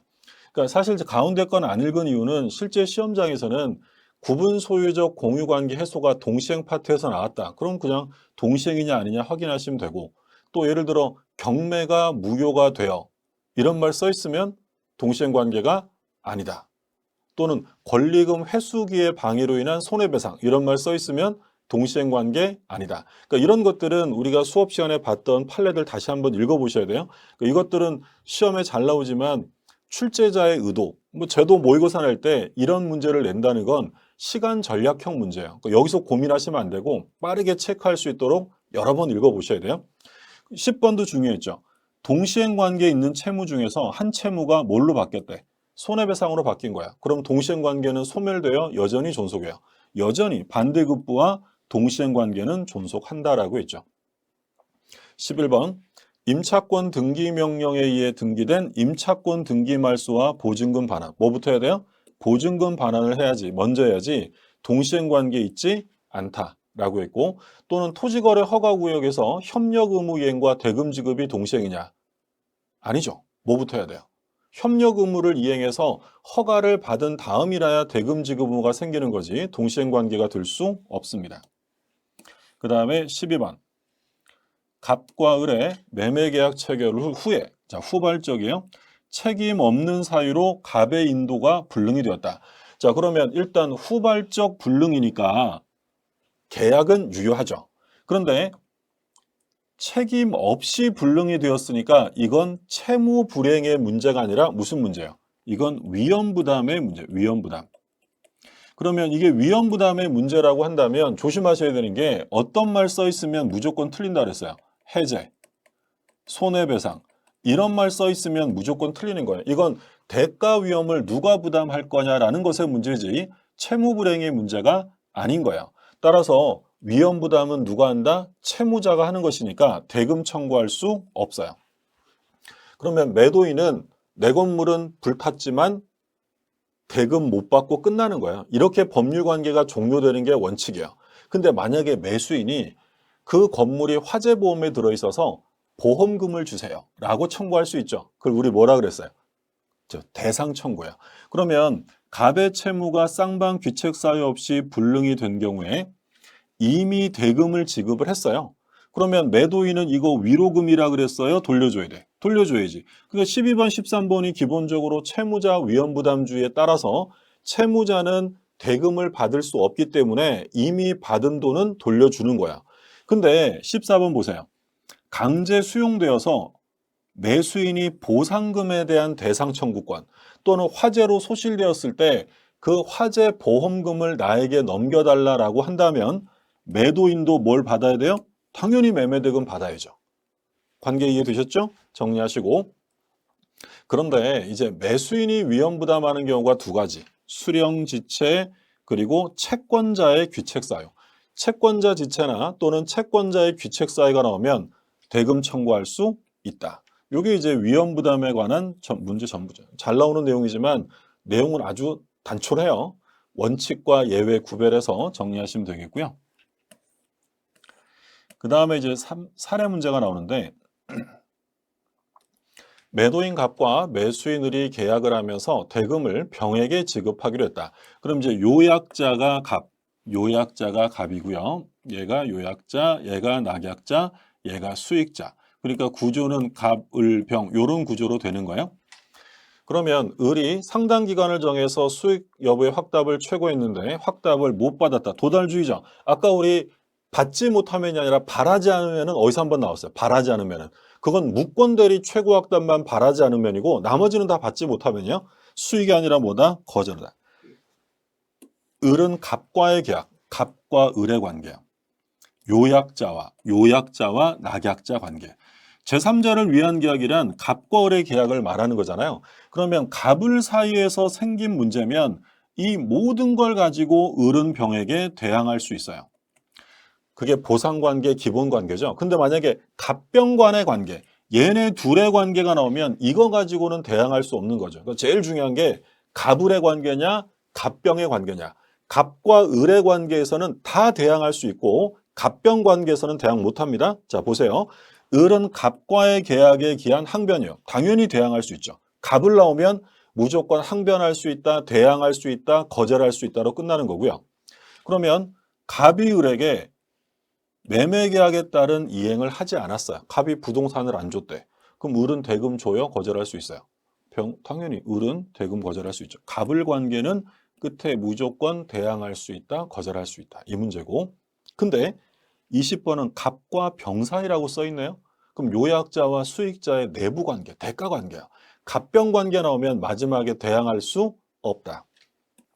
거절할 수 없다. 항변할 수 없다. 이게 결론이에요. 갑을이냐 갑병이냐 잘 정리하시고. 자, 21번. 갑과 을은 특별한 사정이 없는 한 계약을 합의 해지할 수 없다. 그러니까 물론 이제 정확하게 얘기하면 수익의 의사표시 이유를 말하는데 수익의 의사표시를 하게 되면 수익자의 권리는 확정적으로 발생됩니다. 계약이 성립되었던 때로 소급하는 건 아니고 수익의 의사를 표시한 때 확정적으로 발생하는데 그러면 확정 발생이 되었기 때문에 이제는 요약자와 낙약자는 합의로서 수익자의 권리를 변경, 소멸시킬 수 없어요. 따라서 합의 해제할 수 없고요. 설령 만약에 합의 해제를 했다면 할 수 없는데 만약에 했다면 수익자의 권리가 소멸될까요? 될 리가 없지. 그대로 확정된 거예요. 자, 22번. 병은 을의 채무 불이행을 이유로 갑을 사이의 계약을 해제할 수 없다. 자, 수익자 병은 당사자가 아닙니다. 당사자가 아니기 때문에 해제 주장할 수 없고요. 취소도 못해요. 다만 조심하실 점은 수익자가 당사자가 아니기 때문에 해제나 취소 같은 건 주장할 수 없어도 갑을 간의 계약이 을의 채무 불이행으로 해제되었다면 뭐는 청구할 수 있다. 손해배상은 청구할 수 있다. 자, 그 얘기가 나옵니다. 갑을의 채무 불이행을 이유로 계약이 해제되면 병은 을에게 뭘 할 수 있다고요? 손해배상은 청구할 수 있어요. 자기가 해제는 못하지만. 그러면 해제는 당사자인 갑은 할 수 있겠죠. 그럼 갑은 해제할 수 있는데 조심하실 점은 수익자의 동의가 필요하다, 필요 없다. 필요 없어요. 수익자의 동의 없이 해제할 수 있습니다. 자, 25번. 을이 갑의 채무 불이행을 이유로 계약을 해제했다. 자, 누가 해제했다고요? 낙약자가 한 거예요. 그러면 특별한 사정이 없는 한 을이 이미 이행한 급부의 반환을 병에게 청구할 수 있느냐. 그러니까 을이 수익자에게 이미 대금을 준 상태에서 갑이 끝까지 등기를 안 주는 거야. 그러니까 을이 계약을 해제해버린 거죠. 그러면 수익자 병에게 내가 준 돈 돌려줘 라고 할 수 있느냐? 못한다고요. 왜? 계약의 당사자는 갑과 을이지 수익자는 당사자가 아닙니다. 따라서 수익자에게 반환 청구할 수 없다. 자, 보시는 것처럼 제일 많이 써 있죠. 20이 쭉 써 있어요. 그러니까 그러니까 제3자를 위한 계약에서 가장 많이 판례가 출제되었던 판례가 바로 25번 판례예요. 낙약자가 수익자에게 돈 줬을 때 계약 무효 취소를 이유로 수익자에게 반환 청구할 수 없다라는 점 꼭 기억하시고요. 자, 그 다음에 해제가 나오는데 매매 계약이 뭐가 됐대? 합의 해제가 됐어요. 그럼 이 합의 해제는 단독 행위가 아니라 해제 계약입니다. 그럼 이건 해제 계약이니까 합의 내용에 따르는 것이지 민법상 543조 이하 규정을 적용하지 않아요. 그래서 제일 중요한 게 뭐라 그랬어요? 합의 해제 나오면 이자 가산 없다. 손해배상 없다. 이자 가산 손해배상 없고요. 그리고 합의 해제도 제3자는 보호를 한다라고 했죠. 보세요. 뭐 나왔어요? 합의 해제 나오면 뒤에 확인하시면 돼요. 이자 없고요. 그리고 뭐도 없다? 밑에 손해배상 없고. 이게 제일 합의 해제에서는 제일 중요한 거죠.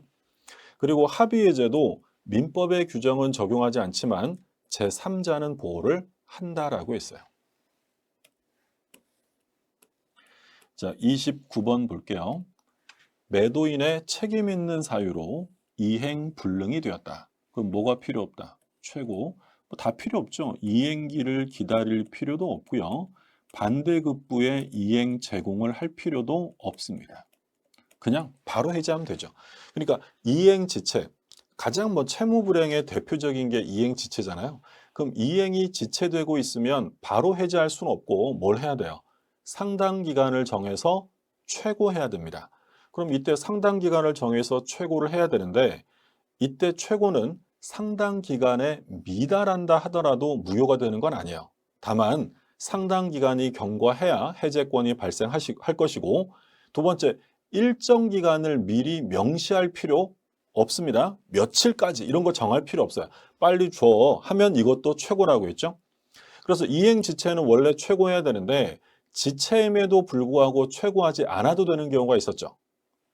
그렇죠. 정기행이 있었고 두 번째 뭐 있었어요? 상대방이 거절의 의사를 표시한 경우야. 상대방이 거절의 의사를 표시했다면 최고 없이 해제할 수 있는데 유의하실 판례. 상대방이 거절의 의사를 표시했다가 어떻게 된 사건이 있었어요? 적법하게 철회한 사건이 있었죠. 거절의 의사 표시를 적법하게 철회했다라고 써 있으면 이때는 최고를 해야 한다라는 점까지 기억하시면 되겠고요. 자, 30번. 당사자가 수인인 경우에 해제는 전원으로부터 전원에 대하여 해야 한다. 소위 해제권의 불가분성에 관한 규정입니다. 자, 우리 민법 547조의 규정인데요. 조심하실 점은 얘는 강행 규정이 아니라 임의 규정이에요. 임의 규정. 그래서 해제를 할 때는 전원으로부터 전원에게 해야 되고 이게 행사상의 불가분성, 또 소멸상의 불가분성도 있죠. 한 사람에 대해서 해제권이 소멸하면 다 같이 소멸. 그러니까 행사도 다 같이, 소멸도 다 같이. 불가분성 규정이고 임의 규정이에요. 자, 그다음에 이제 예약 나오는데 일방 예약은 매매를 완결할 의사를 표시하는 때 매매 효력이 생긴다. 예약은 왜 하는 거예요? 본계약하려고 하는 거죠. 그래서 일단 예약은 언제나 채권 계약이 되고요. 그리고 완결의 의사를 표시하면 그때 효력이 생기는 것이지 만약에 예약시로 소급하여 효력이 생긴다 이러면 틀리는 거예요. 언제부터 생긴다? 완결의 의사를 표시한 때. 그리고 예약 완결권의 행사기간은 특별한 약정이 없는 한 10년이에요. 10년. 제척기간이죠. 법원이 직권조사한다. 제척기간은 직권조사사항이고 근데 이 예약 완결권 제척기간은 10년인데 예를 들어 20년으로 약정할 수 있느냐? 얼마든지 할 수 있어요. 꼭 10년에 반드시 한정하는 건 아니니까 약정을 할 수도 있는데 조심하실 점은 20년, 30년 약정을 할 수 있어도 완결권의 제척기간의 기산점은 언제부터요? 기산점은 예약이 성립한 때부터죠. 성립한 날. 이거는 임의로 바꿀 수 없습니다. 오늘 예약을 했는데 내년부터 10년 이건 안 되는 거예요. 그래서 예약이 성립한 날이지 기산점을 임의로 약정해서 바꿀 수는 없다. 자, 계약금 계약은 주된 계약을 하면 이루어지는 종된 계약입니다. 따라서 예를 들어 주된 계약이 매매 계약이었다면 매매 계약이 소멸되면 계약금 계약도 소멸하는 거예요. 주종의 관계다. 34번. 계약금은 별도 약정이 없는 한 해약금의 성질을 가지죠. 해약금은 해제를 약정한 금전이에요. 그래서 특별히 뭐 배제 약정을 안 했다면 계약금은 해약금으로 추정되기 때문에 계약금을 받은 사람은 배액을 상환하고, 의사 표시만으로 안 되고 배액을 상환하고, 지급한 사람은 계약금을 포기하고 해제할 수 있어요. 그러면 배액 상환 해제나 또는 계약금 포기 해제가 나오면 이건 계약금에 의한 약정된 해제지 채무 불행에 의한 법정 해제가 아닙니다. 따라서 계약금 해제에서는 손해배상이란 말이 나와서는 안 되는 거예요. 계약금과 중도금을 지급했어요. 그러면 안 되죠. 계약금 배액 상환하고 해제할 수 없다. 즉 계약금 해제는 무조건 할 수 있는 게 아니라 일방이라도 이행에 착수했다면 계약금 해제는 할 수 없어요. 보통 중도금이 지급되면 이행에 착수한 것이니까 계약금 해제할 수 없고요. 이때 이행의 착수는 반드시 이행기에 해야 되는 게 아니라 이행기 전에도 착수할 수 있다. 자, 36번 해약금 해제. 그럼 해약금 해제는 이건 채무불행에 의한 법정 해제가 아니라 뭐예요? 약정 해제죠. 포기하거나 배액 상환하고 하는 약정 해제니까 손해배상이란 말이 나올 수 없는 거예요. 그리고 원상회복이 나오면 돼, 안 돼? 안 되지, 그죠? 왜? 뭐 이행에 착수한 게 없잖아요. 뭘 했어야 원상회복을 하지. 그래서 계약금 해제에서는 손해배상이나 원상회복 나오면 안 된다는 점 조심하시고요. 자, 계약비용입니다. 계약비용, 걔도 빨간 글씨 돼야 되는데 계약비용은 어떻게 부담한다? 쌍방이 균분 부담한다. 이때 계약비용이라는 건 뭐야? 계약서 작성 비용이나 측량 비용 같은 걸 말해요. 여기에 뭐 들어가면 틀리냐면 등기 비용 들어가면 틀립니다. 등기 비용은 계약 비용이 아니라 이행에 들어가는 비용이니까 요건 기본적으로 채무자가 부담하는 게 원칙이고요. 계약 비용에 포함되지 않는 거니까 조심하세요. 38번. 매매 계약 후 목적물이 인도되지 않았어요. 그리고 대금을 완제했대. 누가 취득한다? 과실은 매수인. 매매 계약에서 매수인이 목적물로부터 과실을 취득하는 건 둘 중에 하나예요. 둘 중에 하나. 뭐 또는 뭐다. 인도를 받았거나 대금을 냈거나. 그럼 인도되지 않았다 하더라도 뒤에 뭐가 나왔어요? 대금을 냈네. 그러면 매수인. 그럼 대금을 안 냈어도 인도받으면 누가 취득한다? 매수인. 대신 대금의 이자 가산은 해야죠. 물론 이제 대금 지급 거절에 정당한 사유가 있으면 이자를 가산할 필요 없지만 그런 특별한 사정이 아니라면 인도받는 순간 과실을 취득하기 때문에 대금 지급하지 않았다면 이자는 가산하는 겁니다. 자, 인도와 동시에 대금을 지급한다. 어디서 지급해요? 인도 장소. 뭐라고 써 있으면 틀려. 계약 성립 시의 장소 이러면 안 돼요. 인도 장소에서 지급하고요. 40번. 갑이 1만 제곱미터 토지를 을에게 매도하는 계약을 체결하였다. 전부 타인 권리죠. 그럼 전부 타인 권리하면 악이자도 뭐 할 수 있다? 해제할 수 있다. 전악해. 그죠? 해제할 수 있고 대신 담보 책임상으로 악의의 매수인은 해제는 할 수 있어도 손해배상 청구는 못하는 거고요. 그리고 전부 타인 권리는 행사 기간의 제한은 별도로 없습니다. 자, 그 다음 41번은 1만 제곱미터를 매도했는데 2천 제곱미터가 병의 소유예요. 그럼 이건 뭐다? 일부 타인 권리죠. 2천 제곱미터가 일부가 타인 것이다. 그러면 일부 타인 권리하면 제일 중요한 게 뭐다? 대금 감액이죠. 대금 감액, 선, 악, 불문. 악이 늘은 대금 감액 청구할 수 있습니다. 그런데 42번 2,000제곱미터가 이미 포락으로 멸실. 그럼 이건 수량 지정 매매에서 수량 부족 일부 멸실입니다. 수량 부족 일부 멸실은 악의의 매수인은 대금 감액 청구할 수 없다. 그러니까 얘랑 비교하는 게 제일 중요하죠. 일부 타인 권리는 대금 감액이 선악 불문 되는데 수량 부족은 누구만 된다? 선의자만 돼요. 그러니까 우리 담보 책임에서 대금 감액은 이게 끝이에요. 다른 데선 대금 감액이 나오지 않습니다. 예를 들어 물건의 하자, 목적물의 하자에서 대금 감액 나왔다? 무조건 틀리는 거야. 대금 감액은 이게 전부다. 자, 43번. 1만 제곱미터를 을에게 매도하는 계약을 체결했는데 토지 위에 설정된 저당권 실행. 자, 이거 뭐에 관한 문제예요? 저당권 행사, 전세권 행사로 인한 담보 책임이죠. 그럼 얘는 중요한 게 일단 실행이 돼야지 설정만으로 묻는 책임이 아니라고 했고, 그리고 선의와 악의를 구별하지 않습니다. 그러니까 이건 선악을 불문하고 손해배상도 청구할 수 있고 해제도 가능하다. 역시 얘도 행사기간 제한은 없습니다. 그래서 행사기간 제한 없는 건 전부 타인, 권리를 전혀 취득할 수 없거나 576조 저당권 행사, 권리를 쫄딱 잃어버렸다. 이런 경우에는 권리의 행사 기한을 따로 두지 않고 나머지는 권리의 하자는 1년이죠. 선의자는 언제부터? 안날로부터 1년. 악의자는 물을 수 있다면 계약한 날로부터 1년. 이렇게 제척기간이고 물건의 하자는 제척기간이 얼마예요? 목적물의 하자는 6개월 이렇게 됐죠. 자, 경매 목적물의 하자가 있어요. 매도인은 담보 책임 지지 않습니다. 그러니까 이건 경매서의 담보 책임이잖아요. 그럼 경매서의 담보 책임은 어떤 하자만 된다? 권리의 하자만 묻는 것이지 물건의 하자 가지고는 경매서의 담보 책임을 물을 수 없다. 그러니까 경매서의 담보 책임 물으려면 전제 조건이 첫 번째가 뭐예요?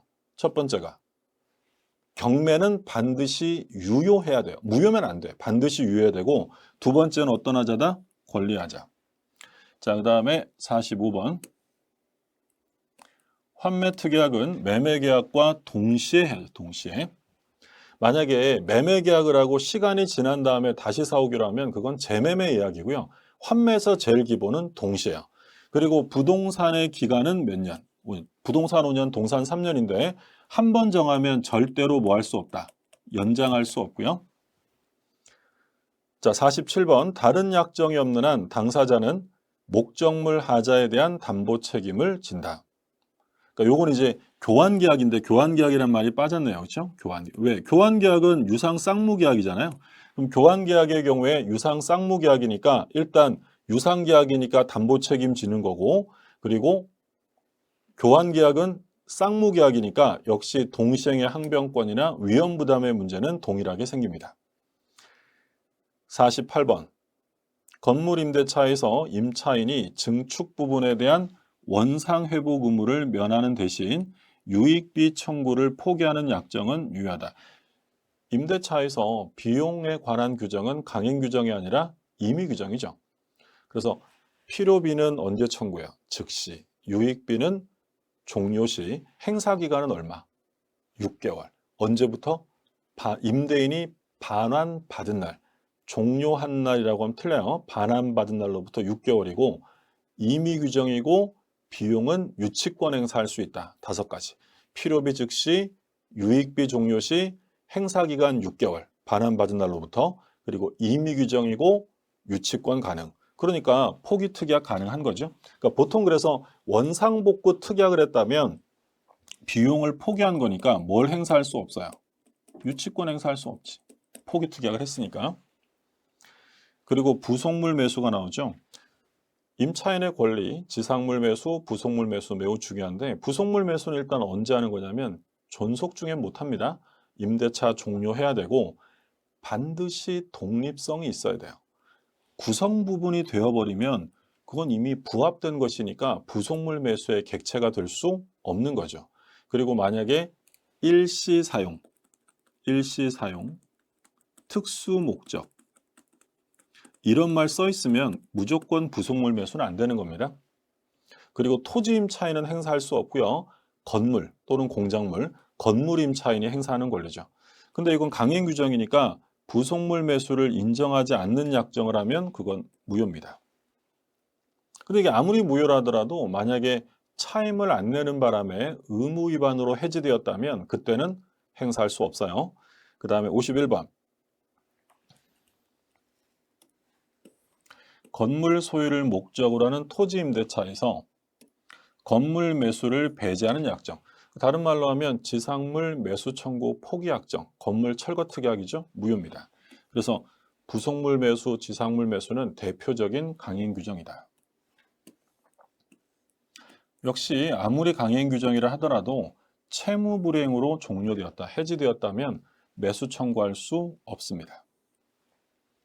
53번. 갑의 건물을 임차하고 있던 을이 갑의 동의 없이 전대했어요.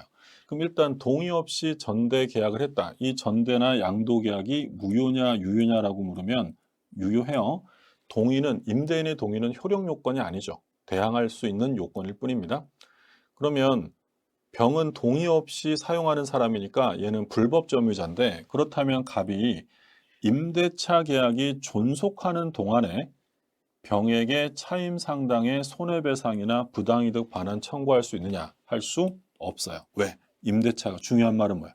존속. 임대차가 존속하고 있다면 임대인은 임차인에게 차임 채권이 있는 거예요. 그럼 손해가 발생하는 게 없기 때문에 손해배상을 지금은 청구할 수 없고 임대차가 해지 종료된 이후에 손해배상을 청구할 수 있는 거죠.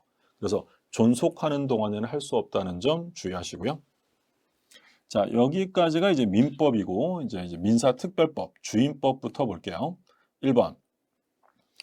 임차인 을이 보증금을 지급하고 대항 요건을 갖춘 후 주택의 소유권을 병에게 양도했어요. 그럼 대항 요건이 갖춰진 이후에 소유자가 바뀌었으니까 새로운 소유자는 임대인의 지위를 모두 다 승계하는 겁니다. 따라서 양도 전에 보증금 반환 채권이 가압류된 경우 병은 제3채무자 지위까지 모두 다 승계하게 된다라는 거죠. 그러니까 지금 갑이 있고요. 을이 임차인이에요. 주택의 임차인. 그럼 임차인은 요 임대인에게 보증금 채권이 있겠죠. 근데 예를 들어 A라는 사람이 누구냐면 요 을의 임차인의 채권자예요. 얘가 돈을 안 갚으니까 보증금 채권을 가압류했다라는 거죠. 그러면 이 상태에서 이제 소유권이 누구한테 넘어왔냐면 소유권이 병에게 넘어온 거예요. 그럼 이제 요 을은 누구 채무자예요? A의 채무자. A의 채무자가 을입니다. 그러면 을의 채무자는 누구예요? 갑이죠. 그러면 요 갑은 채무자의 채무자니까 얘를 뭐라고 부른다? 제3채무자라고 부르는 거죠. 그러면 이 새로운 소유자는 이 사람의 지위를 모두 승계하니까 제3채무자 지위까지 다 승계가 되는 거예요. 그럼 결론적으로 이 A는 가압류의 효력을 이제 누구한테 주장하느냐? 갑에게도 할 수 있어요? 병에게 하는 거야. 이제 병에게만 주장하는 거죠. 그게 바로 이 판례고요. 근데 이제 임대인의 지위를 승계되는 것은 어차피 임차인을 위한 것이기 때문에 임차인이 이의제기하면 상당 기간 내 이의제기하면 승계를 거부할 수도 있습니다. 자, 2번. 저당권이 설정되어 있는 주택을 임차한 후에 경매가 실행되었다. 자, 중요한 말 뭐야? 저당권이 이미 설정돼 있어요. 그럼 끝이지 뭐. 저당권이 설정된 집을 임대차에 있다고 써 있으면 대항력이 주장될 수 있느냐? 없죠. 그리고 경락인은 임대인 지위를 승계할 수도 없는 거예요. 임차인은 경락인에게 주장할 수 없죠. 그래서 저당권이 설정되어 있는 주택을 임차했다고 써 있으면 볼 거 없어요. 무조건 임차권은 경매로 소멸된다라고 생각하시면 돼요. 우선 변제권이 있는 임차인은 주택과 별도로 대지만 경매가 됐어요. 그러면 당연히 대지 환가대금에서 우선 변제를 받아야죠. 그러니까 주임법은 주택임대차에서 규정하는 주임법의 효력은 건물뿐 아니라 대지를 포함하는 거예요. 그래서 둘 다 경매가 되면 경매 대가에 비례해서 안분 배당 받으면 되고 대지만 경매가 되면 그 배당에 참가해서 대지 환가대금에서 우선 변제 받을 수 있는 거죠. 임대차 기간을 1년으로 정했어요. 그러면 임대인은 1년의 유효함을 주장할 수가 없고요. 이건 누구만 할 수 있다? 임차인. 임차인은 최단 기간 2년을 주장할 수도 있고 2년 미만으로 약정한 기간 1년을 주장할 수도 있죠. 왜? 1년을 약정했으니까 임차인만 인정됩니다. 5번. 임대차 계약이 묵시로 갱신됐어요. 그럼 묵시로 갱신되면 기간은 얼마로 본다? 2년으로 보죠. 2년. 주택이니까. 2년으로 보기 때문에 임대인은 해지 통지할 수 없죠. 근데 누구나 할 수 있다. 임차인은 언제든지 통지할 수 있고요. 통지가 도달되고 몇 개월이 경과하면 소멸합니까? 3개월이 경과하면 소멸하게 되죠. 자, 6번.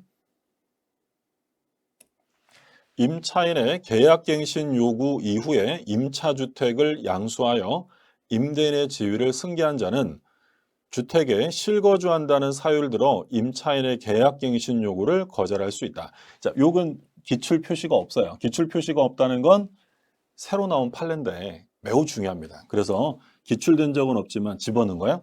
그러니까 우리가 갱신요구 제도라는 게 만들어진 지가 얼마 안 됐잖아요. 그래서 임차인의 갱신요구는 기간 만료 전 6개월부터 얼마? 2개월. 주택이니까 상가는 6개월에서 1개월이지만 주택은 6개월에서 2개월 사이에 갱신 요구를 하게 되면 거절 사유가 없는 한 갱신되어집니다. 그런데 거절 사유가 여러 개 있었잖아요. 그중에서 주택에만 있는 독특한 게 뭐야? 임대인이나 임대인의 직계 존비속이 실거주하려는 경우에는 갱신 요구를 거절할 수 있어요. 근데 문제는 이 사람이 갱신 요구한 다음에 주택을 새로 산 사람이에요. 그럼 주택을 새로 사서 들어온 사람도 실거주 목적으로 거절할 수 있느냐? 거절할 수 있다. 그래서 새로운 주택의 양수인도 실거주 목적으로 거절할 수 있다는 건 매우 중요한 판례이기 때문에 꼭 기억하셔야 돼요. 만약에 실거주 목적이라고 해놓고 다른 사람에게 세 주면 손해배상해야 되는 거예요? 근데 이때 실거주 목적이라는 건 누가 입증하느냐? 입증 책임은 임대인에게 있다는 게 역시 최신 판례죠. 자, 환산 보증금이 일정액을 초과하는 상가임대차. 그러면 보증금이 일정액을 초과하면 상인법은 적용될 수 없죠. 근데 적용되는 규정이 있었어요. 그러니까 대개, 권, 해해. 뭐 외우는 방법이 여러 가지 있겠지만 기본적으로 5개는 꼭 기억하셔야 돼요. 대는 뭐예요? 대는 대항력. 대는 대항력에 관한 규정. 개는 계약 갱신 요구, 권은 권리금 회수기회 보호. 둘 다 해지인데 앞에 해지는 3기 해지, 얘는 폐업 해지예요. 대개, 권, 해해. 요 5가지는 보증금이 일정액을 초과해도 상인법이 적용됩니다. 그럼 이거 이외의 것들은 적용 안 되는 거죠? 예를 들어서 제일 문제, 우선 변제 적용될 수 없고 또는 뭐 임차권 등기 명령 등기 인정 안 되고 기간 보장에 관한 규정 다 안 돼. 되는 건 요거만 딱 되는 거예요. 그래서 환산 보증금이 일정액을 초과하는 경우에 우선 변제는 절대 될 수 없습니다. 확인하시고. 그리고 하나 조심하실 점. 계약 갱신 요구권은 보증금의 액수와 상관없이 인정이 되는데 주의하실 점 뭐야? 보증금이 환산 보증금이 일정액을 초과하는 경우에 만약에 기간 약정을 하지 않았다면 그때는 계약 갱신 요구권을 인정하지 않는다라는 것이 판례였죠.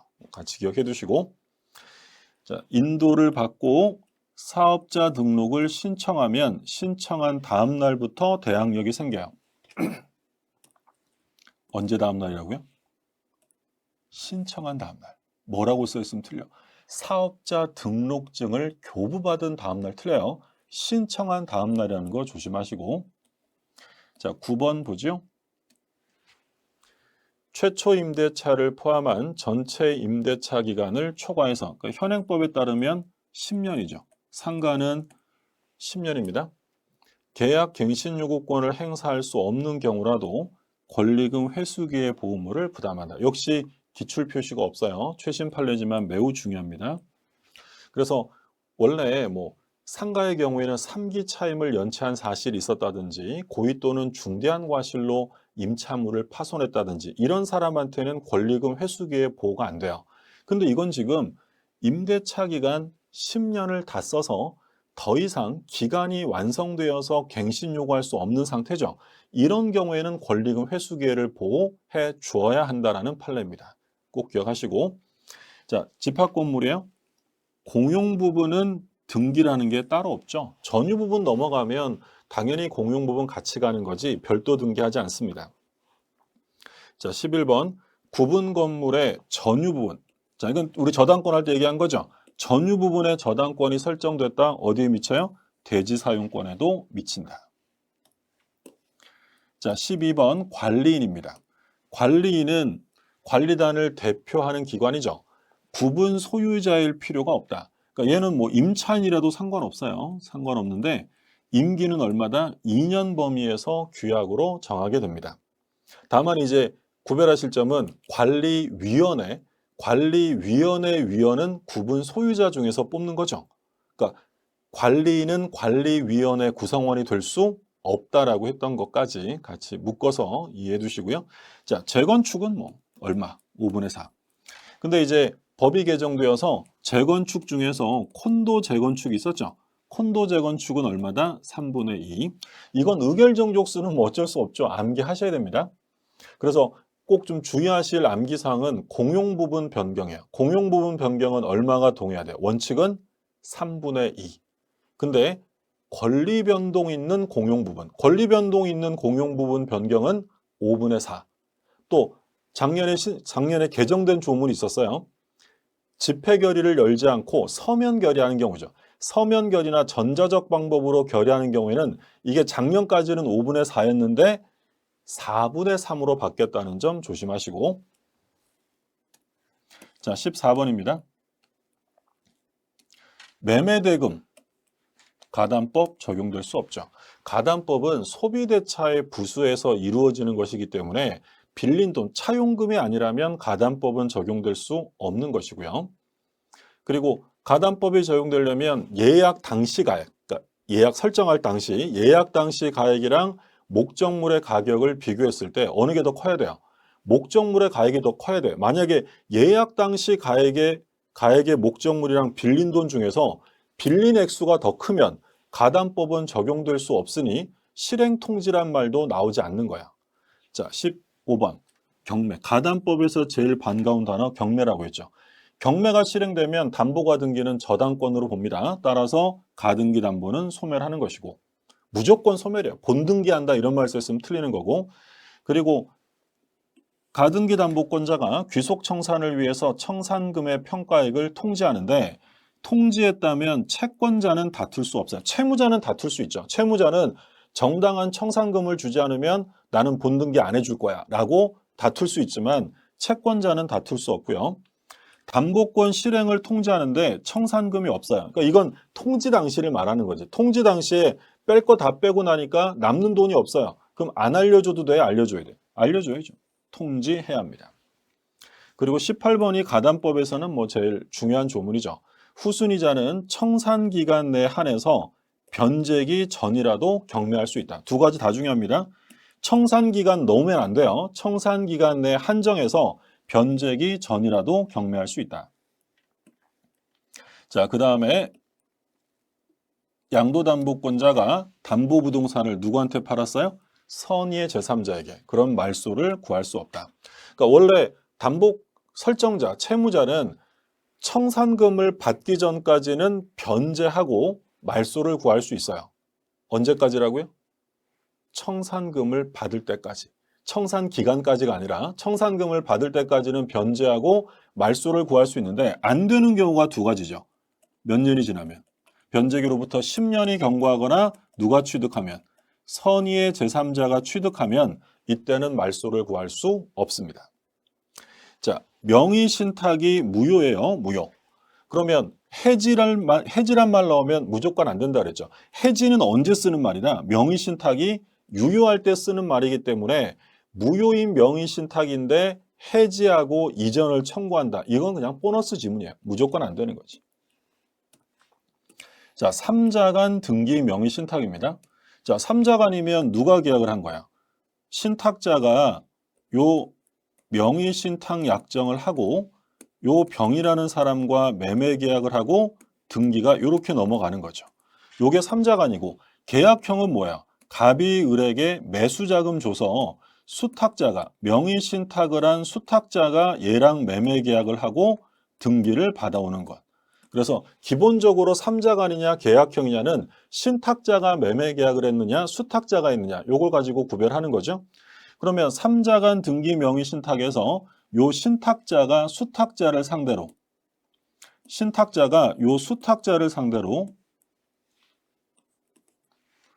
부당이득을 이유로 등기 청구할 수 있느냐 할 수 없습니다.